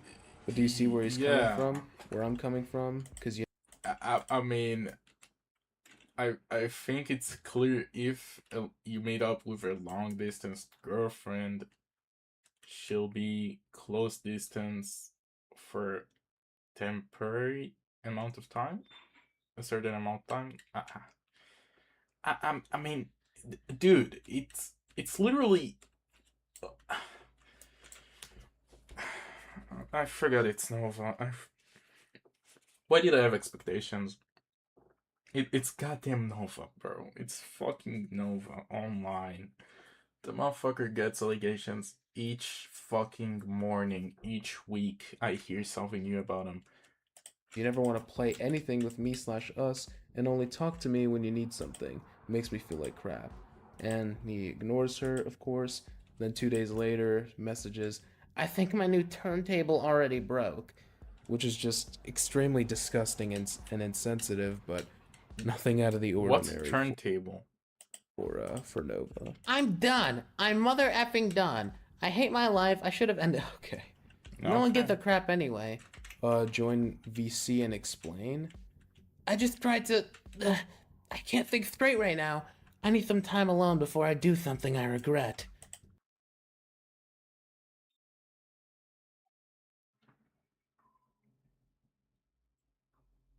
Do you need me to step away from the VC and call you? I need time alone right now. Okay. So don't and they say, DM not trying to be anyone. mean, but you can't say all that, and then say you need to be alone. Makes me feel like crap. And why would you tell them to let them know you might do something to yourself and you need time alone? Just say, I need time alone before I do something I regret. Don't piss me off right now. I'll be mad. You don't want to see me angry. sympathy baiting, dude. It makes me upset. Nova calls her. She doesn't answer. Are you available right now? Calls her again. Not at the moment. Frick! I kinda need a hug right now before I collapse out of mental exhaustion. Do I need to step outside? No, I just need you to use that hugging app. I feel like a worthless piece of crap right now. Yeah, I can. Hold up.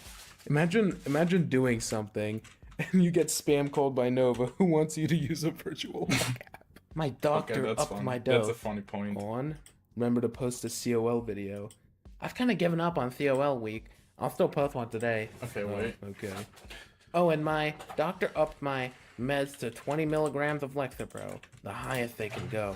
It's the medication for. It's an antidepressant. Ever since the February 14th incident, I've had a hard time with my mental health. Hey Nova, I hope you're doing well. I'm not doing well physically. I might have COVID or bad allergies. How are you? I feel like crap right now. A troll got me banned from my favorite sandwich shop. Are you for real? What happened? It's a long... A troll got him banned from his favorite sandwich shop. Dude, I'm sorry. I'm trying so hard not to laugh at this right now. Dude. I wanna hear what the troll did to get him banned from a sandwich shop, because no fucking way, bro. There's no fucking way someone managed to get him off a sandwich shop. Dude. There's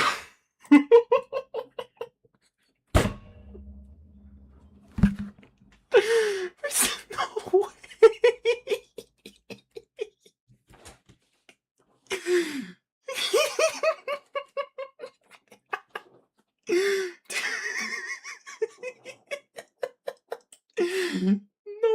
fucking way, bro. No fucking way. No, I need that story. I need that Long story. story. Steak and cheese easy. Oh, sounds good. Mine's a custom-made sandwich if you want to know what it is. Go for it. Okay, so white bread, pepperoni, turkey, salami, American cheese, pickle, and mayo. So, basically in a turkey Italiano? I think so.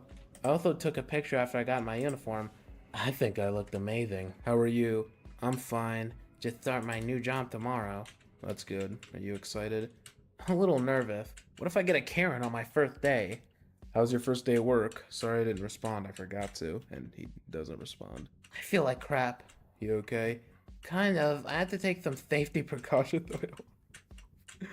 Oh, Nova, why do you feel this way? I just had a massive mood swing. And also in terms of thoughts telling me that no one cares. Sorry if my wording is wrong. I'm using voice chat to talk to you. By chance you have bipolar or BPD? I'm not sure. What I did do earlier was tape socks around my hands. What do you think of these earrings? Are they rainbow keys? Can't really tell what they are. They are. Which, by the way, I just want to point out, that's This like angle. a This common angle of the baby picture. toy. Holy shit. Like you Holy jingle shit. with No. these rainbow No. keys in front No. of them. No. Really No. weird No. how No. it No. was No. weird No. No. with No. the No. earrings, not gonna lie. He sends a snazzy mirror pic of him in his subway uniform. Ooh yeah, 10 out of 10, off topic, but the bathroom looks like a Walmart bathroom. Because I work at a Walmart subway. Are you still awake? I am, yes. You okay? Yeah, I'm fine. Can you help me? Depends on what you need help with. I can't get back to sleep. Can you help me with that? Are you needing to be in a call with, or options on what you could help you go back to bed? Sorry. I fell asleep shortly after you sent this. Sorry. It's okay. I'd get some gloves because My XP bar is low. Like, stop acting like that, Nova. You're genuinely a grown ass man acting like that. You're in your 20s acting like that. Okay, now, example, real life. Mond. I visit with him nearly every day, okay? Me and Mond, like this. He acts like that. But the difference is, I know he's joking. I know the motherfucker is joking. Meanwhile, this grown ass man, in his 20s, not joking at all. He genuinely acts like that.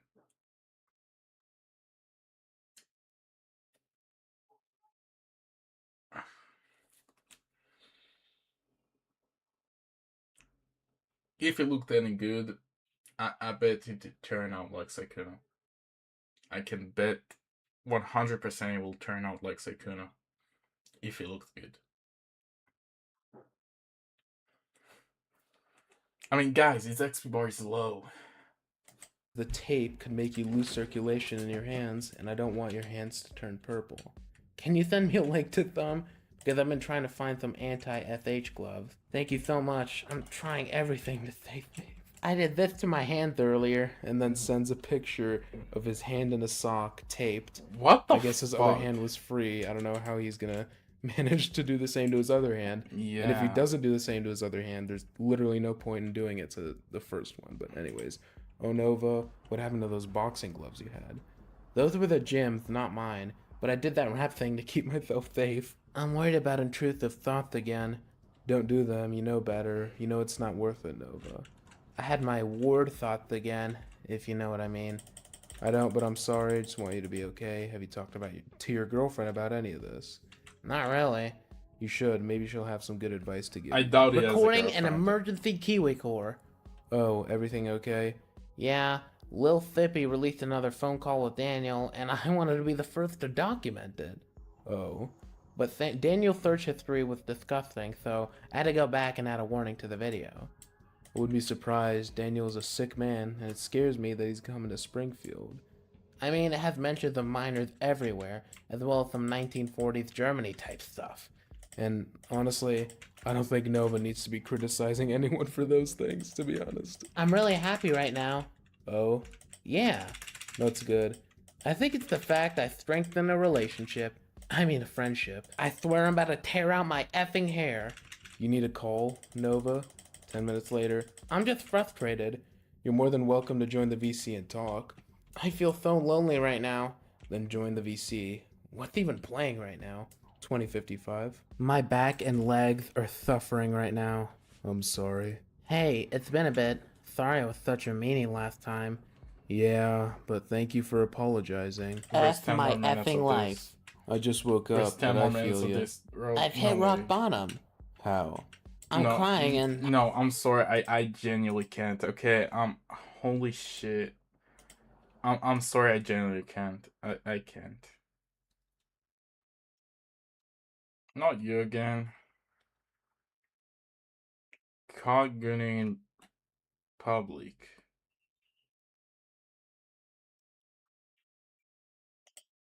These are some of the most disturbing crimes that happen in the gooning community, and as the video goes on, the people behind them will go from twisted individuals to terrifying criminals. And yes, I'm serious. It's July 2024, and the Arkansas State Medical Board receives a report about a doctor allegedly engaging in inappropriate intimate conduct with both staff members and patients. Attached to the report is CCTV footage showing the doctor, identified as David Define, walking around in his private clinic with nothing on except a baseball cap. And he could be seen going down the hallway passing several wards where patients could see him, before appearing in what looks like an office area. He then starts doing things to himself and eventually ejects substances on one of the women in the room, who was working as a lab technician and also happened to be one of David's patients. The report would also accuse David of using his position of power and promise of salary increases to take advantage of both employees and patients into performing repulsive intimate acts, all within the clinic during business hours. After examining both the footage and its accompanying claims, the medical board would release a statement saying, "The pervasive behavior leads to concerns about an intimate compulsive disorder or paraphilia, which may in fact cross boundaries with his delivery of medical care. Simply the interaction with his office staff suggests an entanglement in his medical practice. Given these additional concerns, I would recommend that he have a more professional evaluation for safety to practice." But when David was actually interviewed by the board, he denied it, saying, "I don't know anything about that at all. I would have to see those things to have an idea what you're talking about." But this wasn't the first time he would be facing a disciplinary hearing. Back in January of 2024, the Arkansas Medical Board launched an investigation into his online activities after receiving a complaint that he was posting explicit pictures on Instagram under the username Naked Dr. Dave. David would then send a letter to the board claiming he's a well-known naturist and that his content was aimed at promoting acceptance and body positivity. "We do not shame, fear, or negatively stigmatize the unclothed body, and there's no crossover whatsoever with my professionalism while practicing medicine and my naturist activities." And this defense actually seemed to change the minds of the board members, as by June, when the investigation was wrapped up, they decided to not take any actions against him and instead just added the complaint to his file. The strange part is, David actually has a long history of escaping such consequences. Back in 2011, he was investigated for alleged illegal distribution of pain medication, but ended up entering into a deferred prosecution agreement, and so the charges were actually dropped. And David simply agreed not to practice medicine in Missouri for 3 years. He would then later find himself in the spotlight again in 2017 after he was accused of allegedly describing excessive amounts of controlled substances, and this would lead to his license only getting temporarily suspended before the charges were dropped again due to a lack of evidence. But this time it was different. The story had already gone viral, which means millions of people were waiting to see what kinds of punishment David would receive for his actions. And on August 8th, 2025, he decided to have an extensive interview with an Arkansas... Okay, wait. I was checking if people complained about a thing, about the rates. Someone straight up just suggested, just sell the game already. Let's hear him out. Y'all stop listening to the community. Reading suggestions when the CCU went up. Probably not even gonna read this because y'all only care about those made it into the spotlight. Now tons new players suggested time change or better communication or for admin abuse, yet y'all still didn't choose to listen. Any of them, only those no-life players will gonna get these rewards, while people with work or stuff to do can't get those rewards. Yet even after those suggestions, which made it into the suggestions, y'all choose not to because y'all are eager for the CCU and money nowadays. This will bring the game down. And it has so much fucking reactions disagreeing with him. And someone just decided to reply, the first different person to reply. Yo son, I don't think people like this suggestion. Most of them are new players who doesn't even know the old behavior of the dev team in this game. Slow down progression, keep players active. What? Oh yeah, I can't really pay attention right now. Why didn't he place Vegito? Hello? Did I miss something? Like, what? Let's take cooldown for once. I'm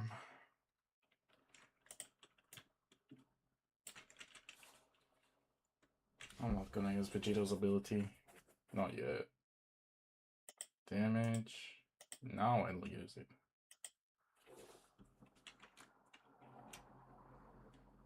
Come on, Vegito. Yeah. Oh.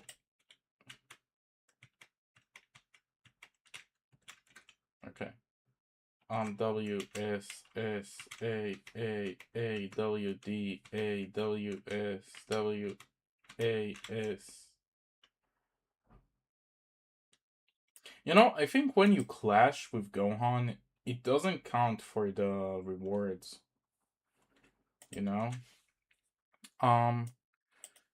This is my progress. As far okay, yeah.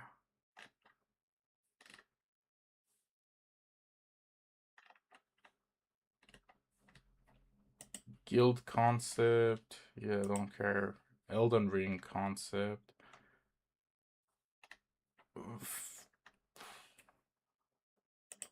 We don't want power creep. If you guys always release OP units, all units gonna be useless. Example, Sukuna, Ichigo, Jinwoo, Madara. So many useless now. If you keep, yeah, I mean, a lot of the complaints are valid. My complaints... Oh? Slow with the misinformation. Update was supposed to come out days ago. We asked for an update that we cannot for you guys to take 2 weeks for a goddamn mini update. If we would have known it will take 2 weeks, then we would have voted for the Dragon Ball mini update. It's no reason you guys need 2 weeks for 2 units. That's why the game dropped from 100 plus K to 40K.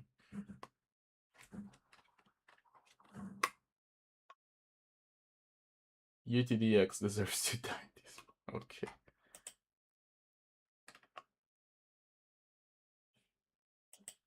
Do not make Gohan drop from the New World Raid. Okay. Yeah, it's all suggestions. Not for like fixing raids and stuff.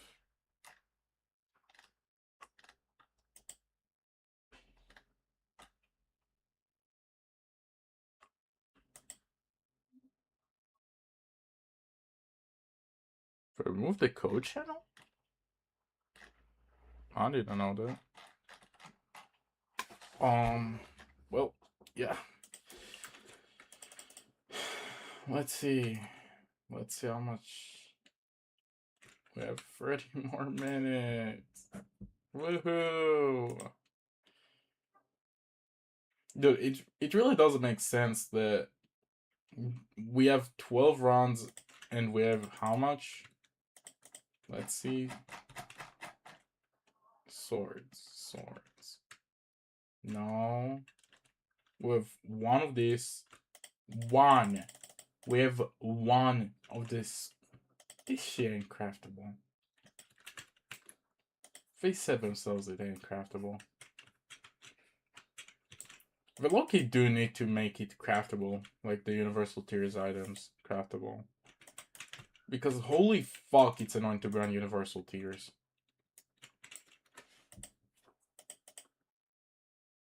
I mean, we gotta go on. 8%. 4%. This is the same as the Gojo situation. Like, I don't even feel like grinding this anymore. I really don't.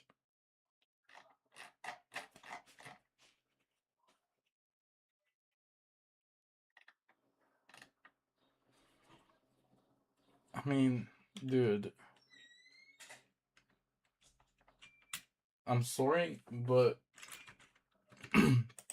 grinding for that long just to get free items total, free things from this thing, the entire universal total, in the past 3 hours. I mean, I'm sorry, that's really bad. That's genuinely really bad. And I need to fix that.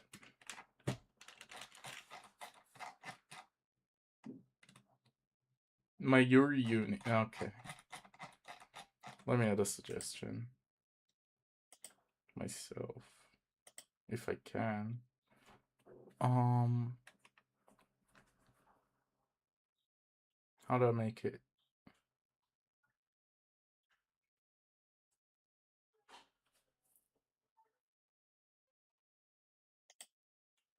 How do I make a suggestion? Cooldown.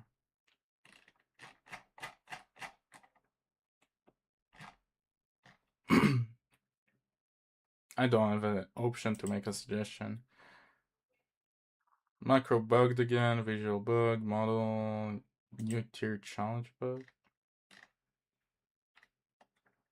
Can't open challenge, damage, gouger bug.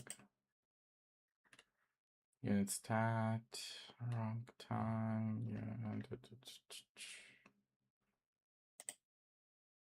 Okay, genuinely, how the fuck do I make a suggestion?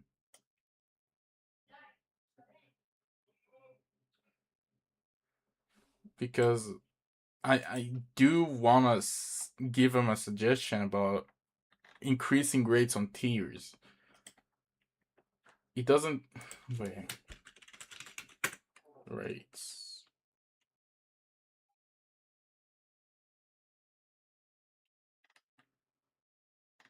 Anything new with it? No?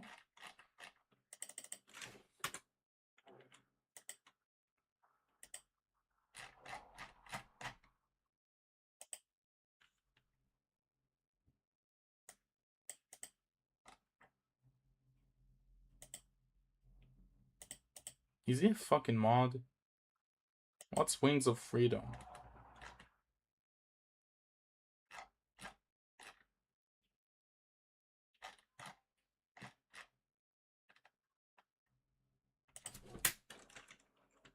Oh, I understand why. They didn't open it back up. They closed the entire thing again.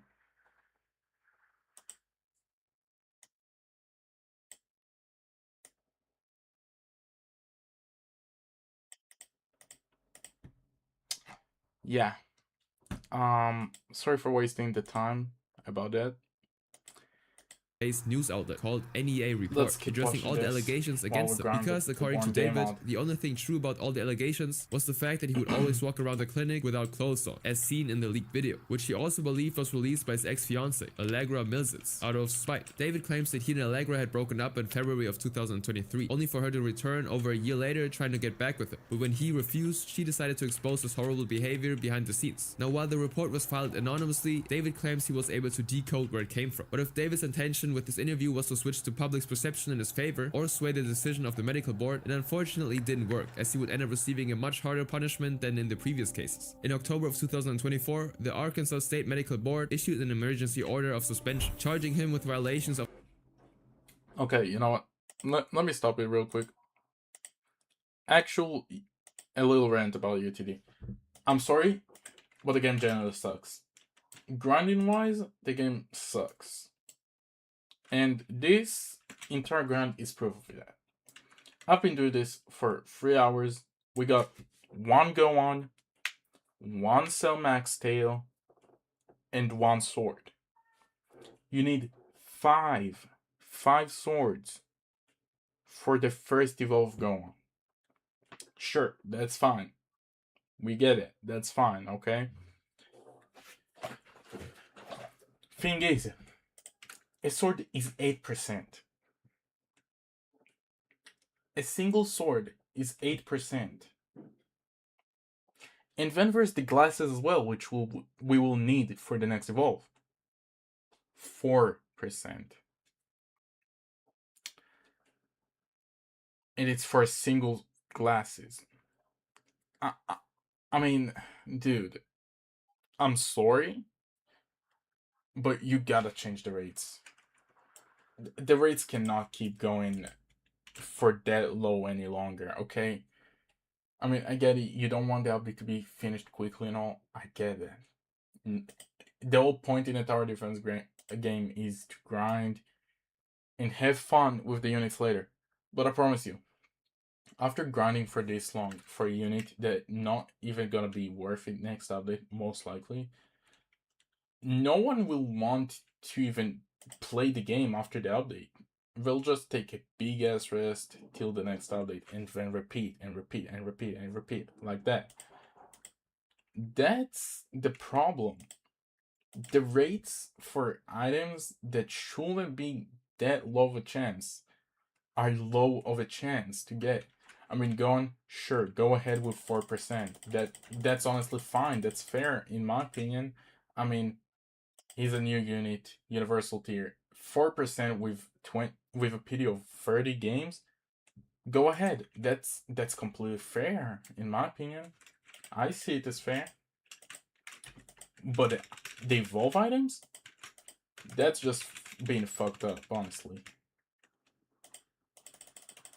Because I promise you, no one wants to grind for that long.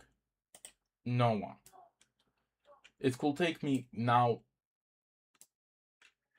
5 days a week, 2 weeks maybe, and that's exaggerating. Of not even constant grind, because you can't constantly grind that. You can't. I mean, this universal tier is each 3 hours. You need to wait after the 3 hours of this universal tier. You need to wait 6 hours till you can grind for Gohan again, because it has a rotation of 3 hours.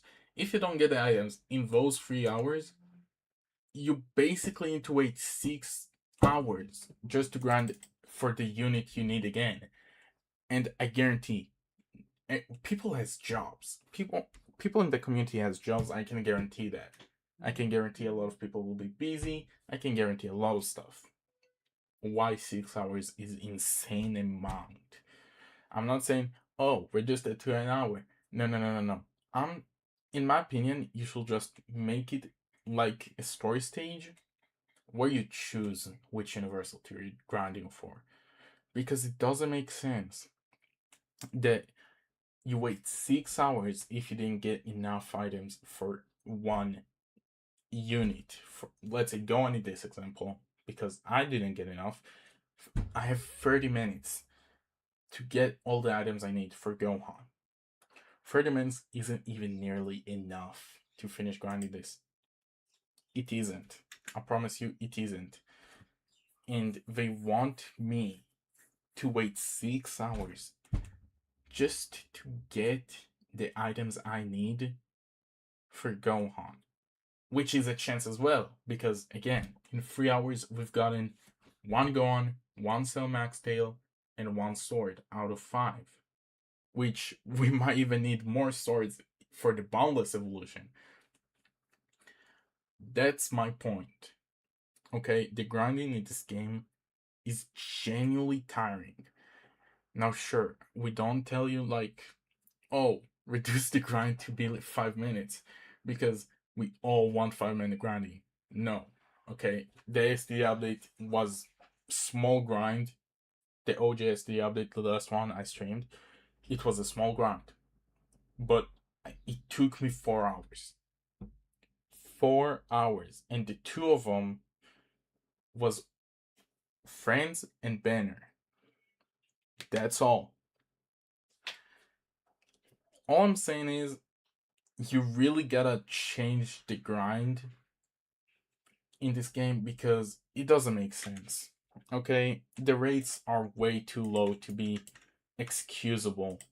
They're way too low to be excusable. I'm sorry, but no way testers genuinely being playing the update, checking it out, and then saying, oh yeah, that's fair. 3 hours is more than enough. Because it isn't. It really isn't, and I'm the proof of that right now. Sure, I got it going. Sure, I rolled them. That wasted like, what, 1 minute? The rest of the 3 hours, you can check the entire stream. You can check the entire stream playback. All stream I've been grinding universal tiers. And it's about to change to either Gojo or Sukuna. Which means I need to wait 6 hours just to get a chance with going again. Doesn't that sound insane? Now sure, there is the PD and blah blah blah, and it could be faster if I do it. No, it won't. I'll be honest, the only thing faster is probably 30 seconds with the boss. And that's because of people. I mean, more DPS equals the boss dies faster, because in your universal tiers and world raid, the boss doesn't stack his HP. People who does this, we will just do it like 30 seconds earlier than what I'll do in solo. That doesn't benefit much, because when you kill all the enemies, for some reason, it still waits a couple of seconds before changing to the next wave. It's been a thing, no one complains about it, because it's a small thing, no one really gives a shit. But that's the problem. You see, like, Gohan gets out. Sure, I'm easily doing this. It's not even difficult. But that's the fucking problem. Not that it's not difficult.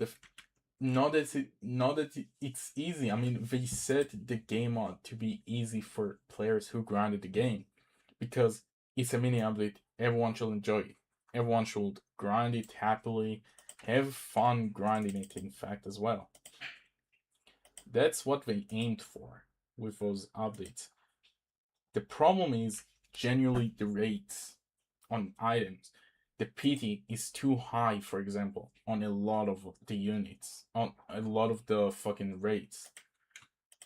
And it's not justifiable. It's really not. Wait. It's really not justifiable. Because you can sit here, again like me, 3 hours, nothing. Straight up, nothing. Meanwhile, you can be the luckiest person in the fucking world and get everything first try. There's complete difference in this. There's complete fucking difference, which is why the game genuinely is bad. Here, the example. That's example. I got nothing. I got absolutely fucking nothing. You see, that's the problem. Now, I do hope it's a bug. I hope it's a bug. I hope it's like... I genuinely hope we will open the suggestion channel soon, because... Dude, no one wants to grind 3 hours just to get nothing. No one. And again, I'll bring SD again. OGSD has died multiple times, in fact, due to the grind. Yes, I've been there throughout everything for SD. The grind is what killed STD multiple times, because 7-star units, for example, 6 stars in fact, they required so much grind, it made people less and less motivated to play the game. That's a problem in the UTD right now. That's the problem in UTD. That the grind is so bad. People don't really want to play this. Okay? I mean, I'm sorry, but UTD sucks at the moment. And I'm not saying it because, oh, I didn't get nothing for 3 hours. No, it's not because of that. STD fixed multiple times the old grind problem. They fixed it multiple times. Okay? Don't get me wrong. They tried to fix it. They increased the grind, they reduced it. Again and again and again and again. But that's the difference. They trying to balance the grind that requires in STD to the amount of time it will take to grind everything. That's the difference. Because, as I mentioned, 2 hours out of my life to grind both of the new 7 stars to max, I'll be so honest, that was fun. That was fun seeing that the units don't require that much effort. That was fun. Meanwhile, UTD, they said themselves they want updates to take multiple days to be grounded rather than 5 minutes, quote unquote 5 minutes. And in fact, it could take hours and hours and hours. No one wants multiple day grind for a single unit. And sure, you can bring, oh, but Anime Rangers, oh, but Anime Squadron that releases soon, you can bring them up all you want. But the difference is, this is a tower defense. A tower defense is mainly grinding, still being here, not only AFKing. The point in tower defense is you still doing stuff. In fact, they implanted Osu. I think it's called Osu. They implanted Rising Rush into the new boss world raid. They implanted multiple different things to make you stay active on your computer while grinding UTD. But that's the thing. Look at STD. They done the grind really well, in fact. I mean, dude, 15% for a unit, that's completely fair. And I'm talking about Madoka. Yeah, the Madoka update. 15% unit in the raid, that's fair. And then you have guaranteed drops from the raid. You needed 10 for the new unit, which makes it 10 raids. And the raids alone take a strategy. I mean, dude, it's in the map. The maps in UTD are decently similar, honestly. They're decently similar. They're going through the same structures most of the time. As far as I can recall, they're going mostly like this. I don't really see more double paths most of the time. And even when there was, I mean, last update, I grinded the portals a lot. I know there's double paths. But the thing is, the double paths, here a path, and here a path. A unit can attack both of the areas really easily. Meanwhile, in STD, a path here, a path here, to make it more challenging. That's the difference in STD and UTD. STD goes more for this strategy. No, I'm not saying UTD doesn't. I mean, it takes less strategy, honestly, because most of the game is based on the trait Ruler as well, which increases the damage significantly, so much more. Okay, I'm sorry, but it increases the damage so much more. Either you deny it or accept it. You can't say it doesn't. Ruler is a needed trait for a lot, and I mean a lot of stuff. Wait.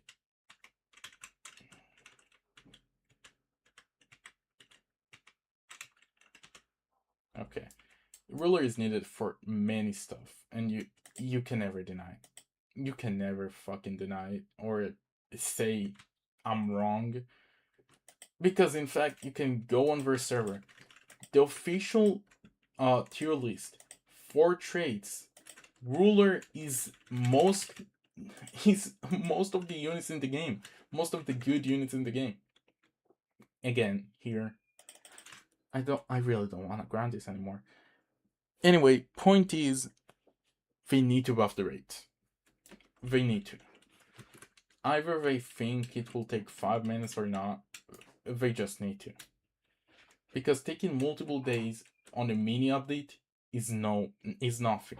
is nothing. No one wants to do that. And again, Anime Rangers and Anime Squadron, those are more tower defense games. They are based on AFKing. They have autoplay for a reason. They have you just click on the unit, it sends them on the map. You don't even need to place them because the unit runs and beats the enemy up. That's the whole point in Anime Squadron. And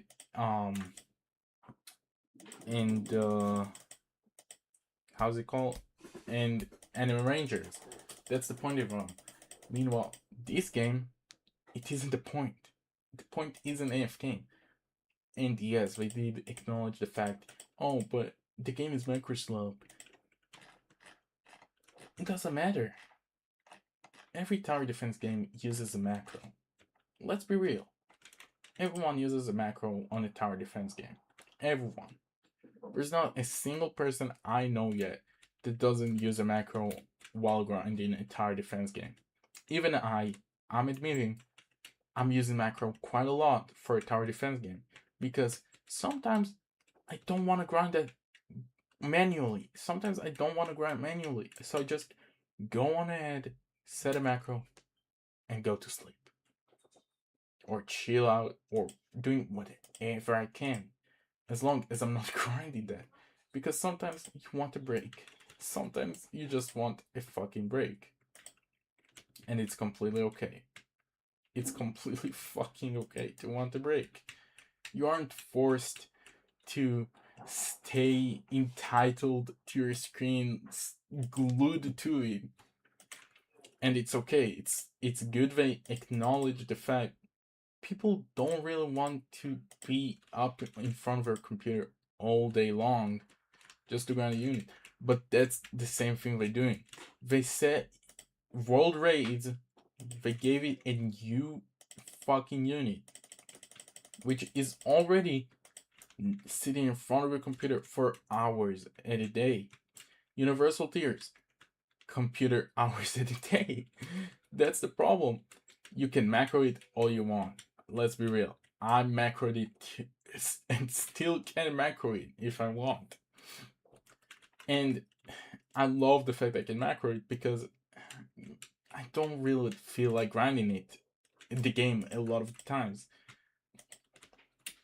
I'm being honest, but at the same time, it really is feeling like we're doing it on purpose. That they just keep the rates like that and want you glued to your screen all day long. That's how it feels like. And look, 0 active matches. No one really wants to grind this, okay? No one.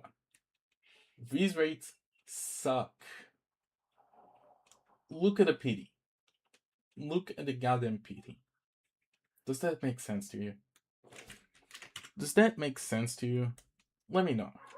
Because I don't think it makes sense. I really, really doubt it makes any sense for a game to be like this.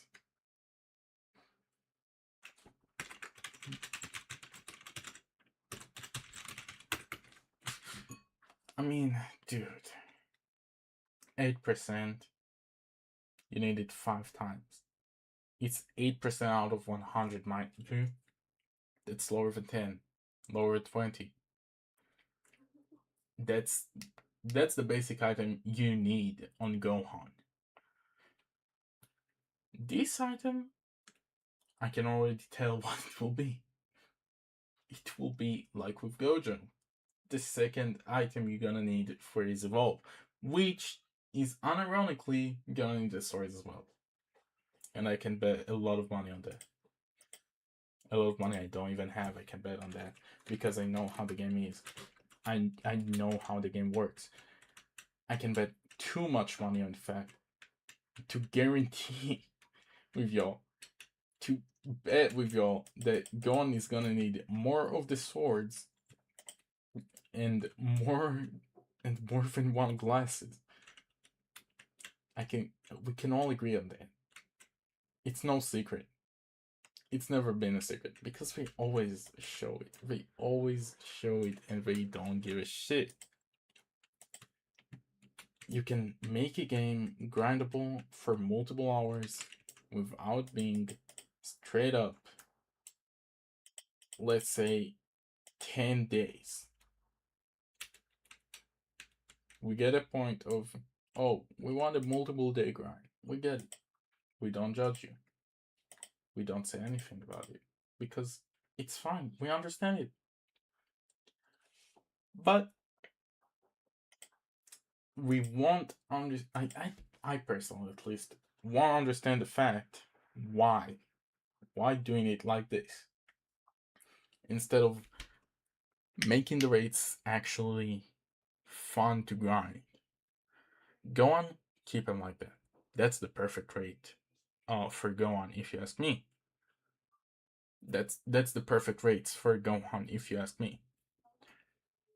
Or any universal tier character you can get. Meanwhile, the evolve items, that's far. that's far from perfect. And it's a known issue. The rarer the rarity of the unities, the harder they make the evolve item to get. Zoro, for example, in the start of this Universal Fest, whatever it's called, do you remember how much grinds are needed for Unrivaled Fragments? Too much. Too much grind. Because 3%, 5.8% max for an Unrivaled Fragment. The challenge the challenge was 4%. Legend stage 5.8 on 1000%. 3% without the boost. World raid 3%. And the raid, you were forced to buy it. That's quite literally my point. They don't really give a shit about what the grind will be. They really couldn't give less fucks about what the grind will be. They won't care as long as it brings them money, honestly. And like, you can debate me right now. You can debate me right now as much as you want about, oh, but they give so much quality of life. It's completely fine and blah blah. No, it isn't. I'm sorry, but it really isn't. No amount of quality of life gonna excuse the fact the rates are so bad to grind. No amount of quality of life gonna do that. Because the truth is, the quality of life don't boost the rates. The quality of life is more of a bug fix, more of making the grind easier in general, not in specific events. That's the problem. They don't give a shit about the rates in Universal tiers or World Raid because they want CCU so they get the money. And that's the exact reason I left this game on release. When the game released, it had different devs, of course. And honestly, I was like, finally I finished grinding for the Kenpachi, the best unit. Yeah, Kenpachi was the best unit when I first grinded them on release. I was like, finally, I finished grinding this after 2 whole days just for a mythic to evolve. Finally, I can rest. I'm never touching this game again. Look at me now. I'm on the game again. With the same fucking problem. I genuinely fucking hate the game. And I don't blame anyone who says he doesn't like the game either. I really will never blame anyone for saying that. I mean, dude. Are we serious? This sucks. This straight up sucks. You can never convince me otherwise. The game doesn't suck. It will follow under the slot. Now, sure, they had a whole situation with AV and this and PySef and whatever. I don't care. I really couldn't give a shit about what we're going on, because honestly, it doesn't excuse how the game is. No matter what the situation is, unless the owner and devs had something going on in their personal fucking lives, nothing will excuse how they made the game so annoying to grind. Nothing will excuse that because of a situation. Nothing can excuse that. Wait a second. And even if you do try to excuse that, I don't think anyone wanna or will take that. I don't think anyone, in fact, will take that. Even if you try to excuse the game for whatever reason it sucks because of the dance, blah blah blah. Unless it's personal reasons, it's really unexcusable. Because again, the AV versus UTD situation, it didn't affect anyone here. It affected the game CCU, sure, because no one wants to support a bad person. But in the same time, it didn't really affect anyone when it comes to the gameplay of UTD. Did it? No, it didn't. They didn't give us quality of life, boosting rates and stuff. No, they didn't give us this. They just gave us the code, called it a day, and left to work on the update. But that's the thing. That's exactly the thing. A situation like that won't affect anyone who plays the game. It won't affect them. There's still a lot of people playing AV, in fact, and still saying it's the best tower defense game. Really wrong, by the way. A lot of people saying it's the best tower defense game because guess what? They suck dick. No, I'm joking. I'm joking. But it's because simply it's easily grindable for them. The rates aren't as bad, I believe, here again.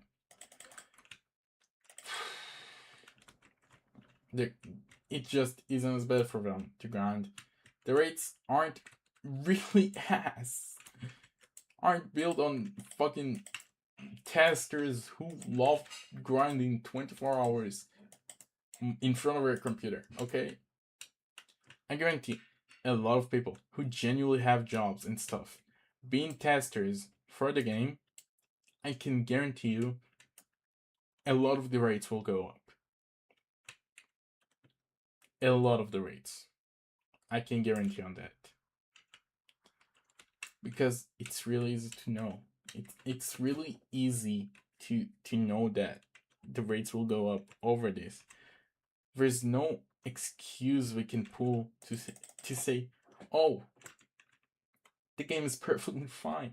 There's no excuse. There's really no excuse for that. The game sucks with rates, and it shows hard. It shows it. There's nothing else you can do about it as well, unless you're a dev that works for them. Because we won't give a shit. I mean, the entire channel for suggestions is closed right now. The entire fucking channel is closed right now.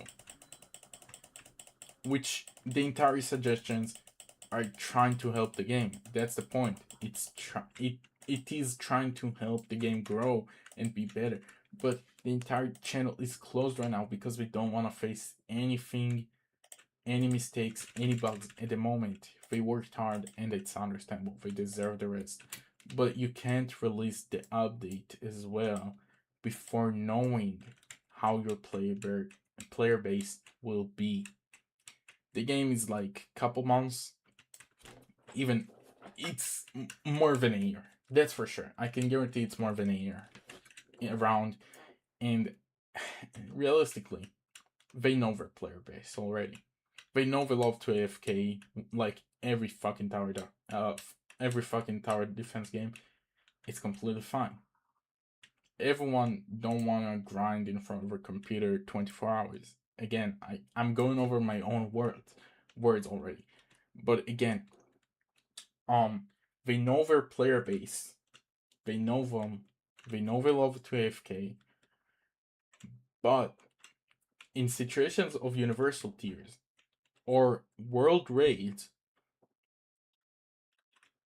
no one is here to grind in front of your computer or expect let's say fucking 6 hours till Gohan will arrive again so they can grind it. No one is trying to wait all of that, because no people like me, for example. Look, I've finished the entire update. I have the best Dragon Ball team at the moment because we don't know how Beast Gohan and Cell Max are. I have the best Dragon Ball team at the moment. And guess what? I have nothing else to grind. Just Cell Max and Beast Gohan. That's all I have to grind. And you wanna tell me that I need to wait possibly days just to get Gohan fully evolved, just for 2 weeks from now, or even 3, Gohan will be power crept by Ichigo or Rukia or whoever the fuck. That's a problem. People want to get to AFK and get it done fast. That's how people want to play tower defense games, because it's easy. That's why Anime Rangers, for example, works well, because the rates are good, you can AFK a lot, and the game will play for you. You won't even get disconnected while playing. That's the thing. While AFK, you won't get disconnected because they built in the auto region thing, I'm pretty sure. That's the thing. UTD doesn't have that. If you macro in this game for long period, you need to set an auto clicker at least to click somewhere so it won't be like, oh, you're AFK, we gotta kick you. And like, that's fine. But come on now, UTD. I'm sorry, but we can't let you get away with it anymore. The rates absolutely suck. And it's a fact. It's an old fact, and there's nothing to say against it. Nothing.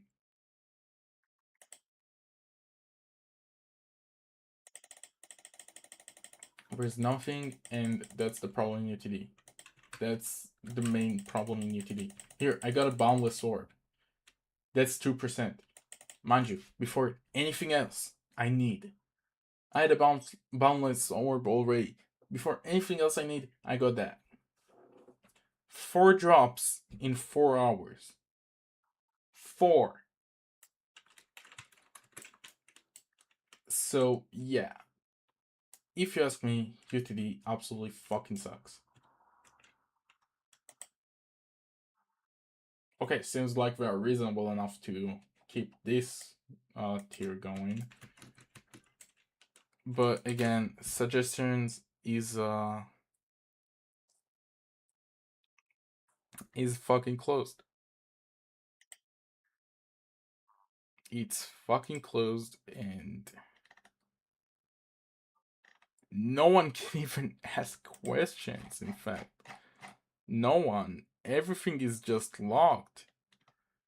They sent the recipes, in fact. The last recipe for Beast Gohan. Yeah, exactly.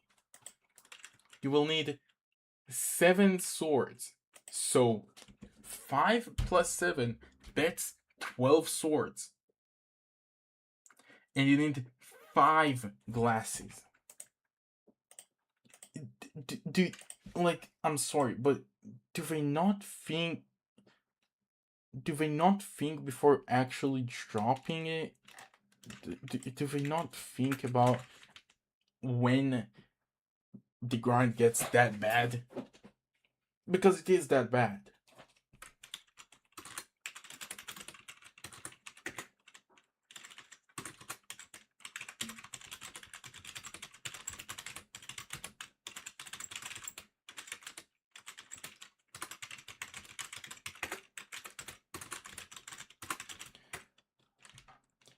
Like, I'm sorry.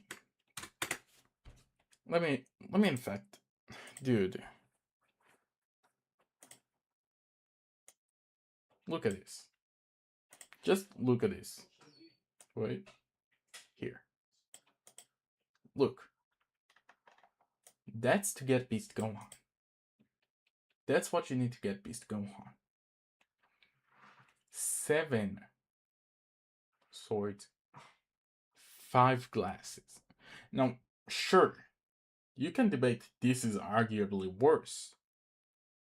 That's not. I promise you, that's not the problem. I would much rather grind 40 runs for a PD of Boundless Sword than try to get those items. I can guarantee that. I genuinely don't understand how UTD keeps releasing those updates before checking the rates. Now, sure, again, they were reasonable enough to give us the same fucking universal tier on the rotation multiple times so we can grind it. But again, we are like 3 hours in. Let's see what we got. Again, I know I'm repeating stuff, but again, let's see what we got. We got the Gohan, of course, because where else will I go here? 1 sword. That's already 2. I had 1 Boundless Orb before starting stream that I grinded beforehand. I have 2 now. That's 3 items. And the Cell Max Tail. 4 items in the past 3 hours of grinding. And I think it's reasonable enough to let us just keep grinding it as it is. I'm sorry, as much as I would grind UTD, I'm not grinding this shit. I'm really not. I really try. I mean, Dragon Ball is my thing. Dragon Ball is my all-time favorite anime. Of course, I want to grind Dragon Ball. I mean, dude, Dragon Ball. I mean, my all-time favorite. Why wouldn't I try to grind an update about my favorite anime? It makes sense. I'll want to grind it fucking update. But again, this grind was bad enough already. Especially for summoning a universal unit. Gogeta is less of a problem. But still, look at the rates. That's already bad as it is. And now, adding on top of that, the rates in total here on the universal tiers.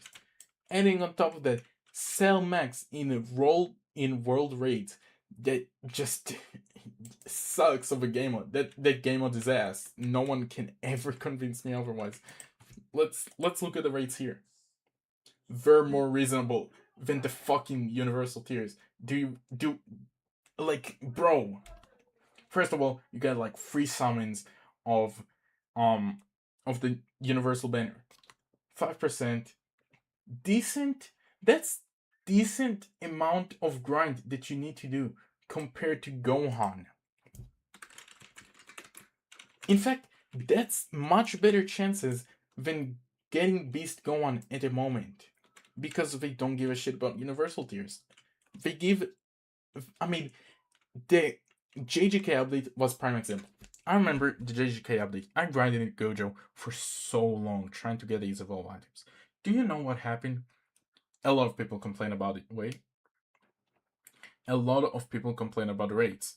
And it's understandable. The rates sucked. And the thing is, for being mods and testers that said the rates are completely fine. That's the problem. Those mods and testers that play the game completely are the reason the game is getting so ass. Now sure, relics, that was a nice change compared to any other fucking tower defense. I mean, not many tower defenses have relics. The most I've fucking seen is STD with orbs. Completely fine. Meanwhile, this game adds relics. Here, accessory, outfit, first the traits. It's even stat points. I mean, sure, that's unique. But granting those two game mods, let alone, let me pull the update log, in fact. Let me read about Cellmax. Let me just read about this event, in fact, because clearly something is wrong with the people they let check the entire thing.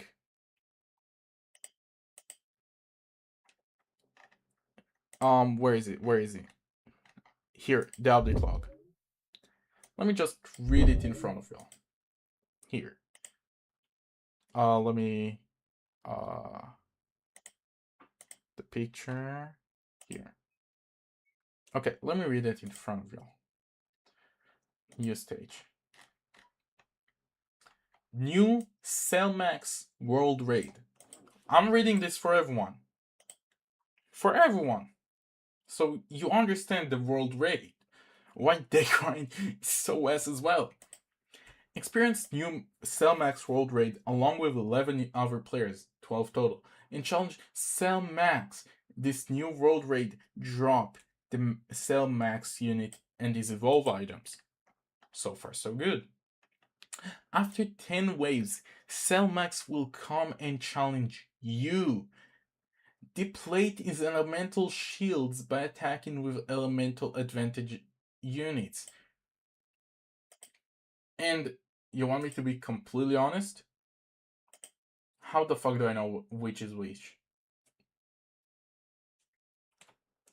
Because I guarantee no one is going unit by unit on elements to read those.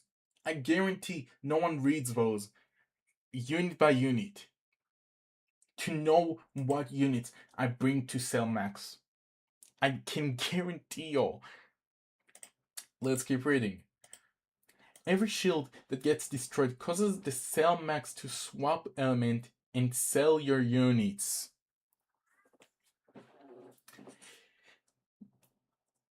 I mean, 90%? Really? Imagine I place Goku Black or Luffy.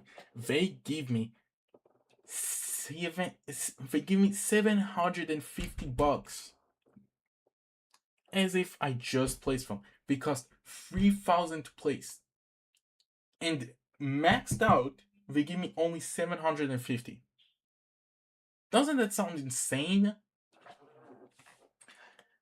But sure, the elemental should go in order. You need to get water, fucking rose. I don't even know. I really don't know. No, they don't have a clear UI that says, oh, this element is effective on this element, and this element is effective on this element. There is no clear UI for that. You need to go unit by unit in your inventory to know which is effective on which. Let's keep reading. Be careful though, for every 2 shields that are broken, the boss will grab a random player, disabling them from interacting with their units. Work together to free your teammate from the Cellmax. What's the point? Wait.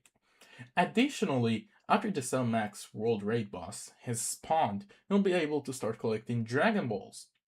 As cool as these are optional mechanics you can use against the boss if you would like to. You aren't forced to do this if your party doesn't want to. Using any active ability has a chance to spawn these. So basically, most active abilities are only after you max a unit out. 12 players with active ability, let's say. You need all those 12 players to click on the ability just for a chance for a Dragon Ball to spawn. For a chance. We don't even say the chance. We don't even say the chance it will spawn on. Let's keep reading. Once you've collected all 7, you'll be given an all-out attack option. At least half of the current lobby needs to click it to use it. It's a rising rush from Dragon Ball Legends. Very known Dragon Ball fans, it's obvious. Upon successful use of this attack, you will be able to instantly destroy one of its elemental shields, or if all elemental shields have already been depleted, do large percent of total combined damage against the boss. Again, it's 1-to-1 Rising Rush from Dragon Ball Legends. Once all elemental shields have been depleted, Cell Max will begin to prepare his attack. You will have a minute to make sure your units are ready to fight back. That's straight up from Xenoverse raid bosses. The expert mission ones, the online expert mission ones. If you don't know, in Xenoverse, there's a chance a unit can just the boss, in fact, can just throw a big ass spirit bomb, which all members that participate in the raid need to deflect with their own moves by pushing it back, with which reduces your stamina in the way. There's many ways to deflect it, but here, 1 minute. It's 1 minute as well. On top of everything we've read so far, 1 minute to deflect this. Once the timer is up, you'll have 15 seconds to do enough damage to the boss to stop his attack. If you succeed, you will stabilize his ability and stop him from attacking, allowing you to keep attacking him until you win. I'm sorry, but respectfully, no one wants to grind it. I'm sorry, but no one wants to grind it. I will genuinely rather have 10 hours on this slop AI games on this goddamn app called Roblox than grind Cell Max or Beast Gohan with Beast Gohan's rates or the fucking mechanics we give Cell Max. I'd genuinely rather play a slop AI brain rot game over this for 10 fucking hours. I'm sorry, but fuck the game. Fuck this game. The game could be as hype as it wants. The game could be as perfect as it wants. I don't care.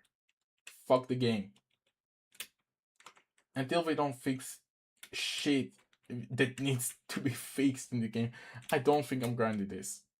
I'm sorry, but I really don't think I'm grinding this alone. Maybe with friends, because we'll pass the time with something, maybe something to watch, mutual shit. Maybe. But alone, right now, sure, I have y'all chat. I love y'all. I promise y'all, I genuinely do love you guys. You mean every single chatter means a lot to me. Sure. But technically, I'm here alone in my room. I'm not talking with someone on call right now, enjoying live reaction and shit like that. I don't have entertainment as if I'm in a call with my friends. That's the difference between streaming the game to playing the game with friends. There's complete difference. And the game sucks. This update genuinely sucks. And I can guarantee you, mark my words, mark them, mark my words, clip this if you want even. I guarantee every single one of you, when the Bleach update comes out, the team you see here, it goes down in the ranks. I can guarantee that. In fact, let me predict. Vegito, this update even, Vegito went to, let's say, I want to predict Vegito will go to rank number 3 on DPS. Gogeta rank number 4, exchangeable Vegito. Vegito Blue to be exact. And let me predict this. When the Bleach update comes out, Vegeta will be low tier top 10. Same with Gogeta. Meaning, he's probably gonna be number 8 or 9, depends on how many units will release the update. That's what I'm predicting. And in fact, mark this, clip this, I don't give a shit. That's my prediction, and I'm gonna stand by it. Because that's what been happening multiple times. That's what's been happening multiple times on this fucking game. And that's the problem with the game. The raids, the grind, and the fucking power creep. Okay? There's no fixing it, in fact. There's no fixing it other than the devs themselves. Which hopefully will hire already employed people, to actually test the updates. Because I guarantee every update we released so far with those rates to grind, I can guarantee you, each single tester and mod that defends the rates right now is unemployed. Unemployed with shit ton of time in his hands. Now sure, I'm technically unemployed as well. Don't get me wrong, I'm unemployed as well technically right now. But I got a job secured. You might be like, what? Yeah, I might have graduated. Okay? I have graduation picture. But for some reason, I still have a final in my art class. Sure, I'll do that. But here's the thing, again. I applied to a job and told them, oh, I have my final next month. Is it fine if I work after the final? They said, alright. I got a job. I technically got a job secured after I'm done with my finals. The tier of the... I mean, it's not really a tier. It's just this. It's really just this and the world raid, if you ask. Again, I have a job. Once I start working, I promise you, I could complain much more about the game. I would complain much more about the game, because I'm talking from an employed perspective once I start a job. Currently, I'm unemployed, and I have shit ton of time, and I'm still complaining. That says a lot. And I'm not from the lazy type for these type of games. Tower defense games are my genuine favorite genre. Okay, maybe not favorite, but one of my favorite genres. I mean, shit, I love BTD. One of my first games, in fact, were BTD 5, aka BTD Battles. I call it BTD 5 because it's kind of the same looking. But yeah, I'm sorry. The game needs another. The game could get in another 10-hour maintenance. In fact, I won't give a shit. They really need to fix the rates before releasing updates. And to think about an employed perspective, because I think the employed perspective we're thinking of is their own jobs, which is genuinely just working on this game. That's their main income, which isn't that bad. I mean, shit, they're making shit ton of money off of this, and from the videos made about it, increasing the player count for the game. I don't blame them for having this much trust in their own employed minds, but in the same time they need to think about people who are employed outside of their house, employed differently, and not something that is dedicated to the computer. They need to think of that type of employed people when it comes to the grind, because it sucks. And that's been like fucking half an hour of me ranting about UTD. Well, it's been 3 hours and I'm not feeling like grinding this game with these focus rates. So honestly, I'll see y'all next stream. Hopefully it will be Devil May Cry instead of some bullshit UTD shit. Hope y'all enjoyed. Hope y'all had fun. See y'all next time. Bye.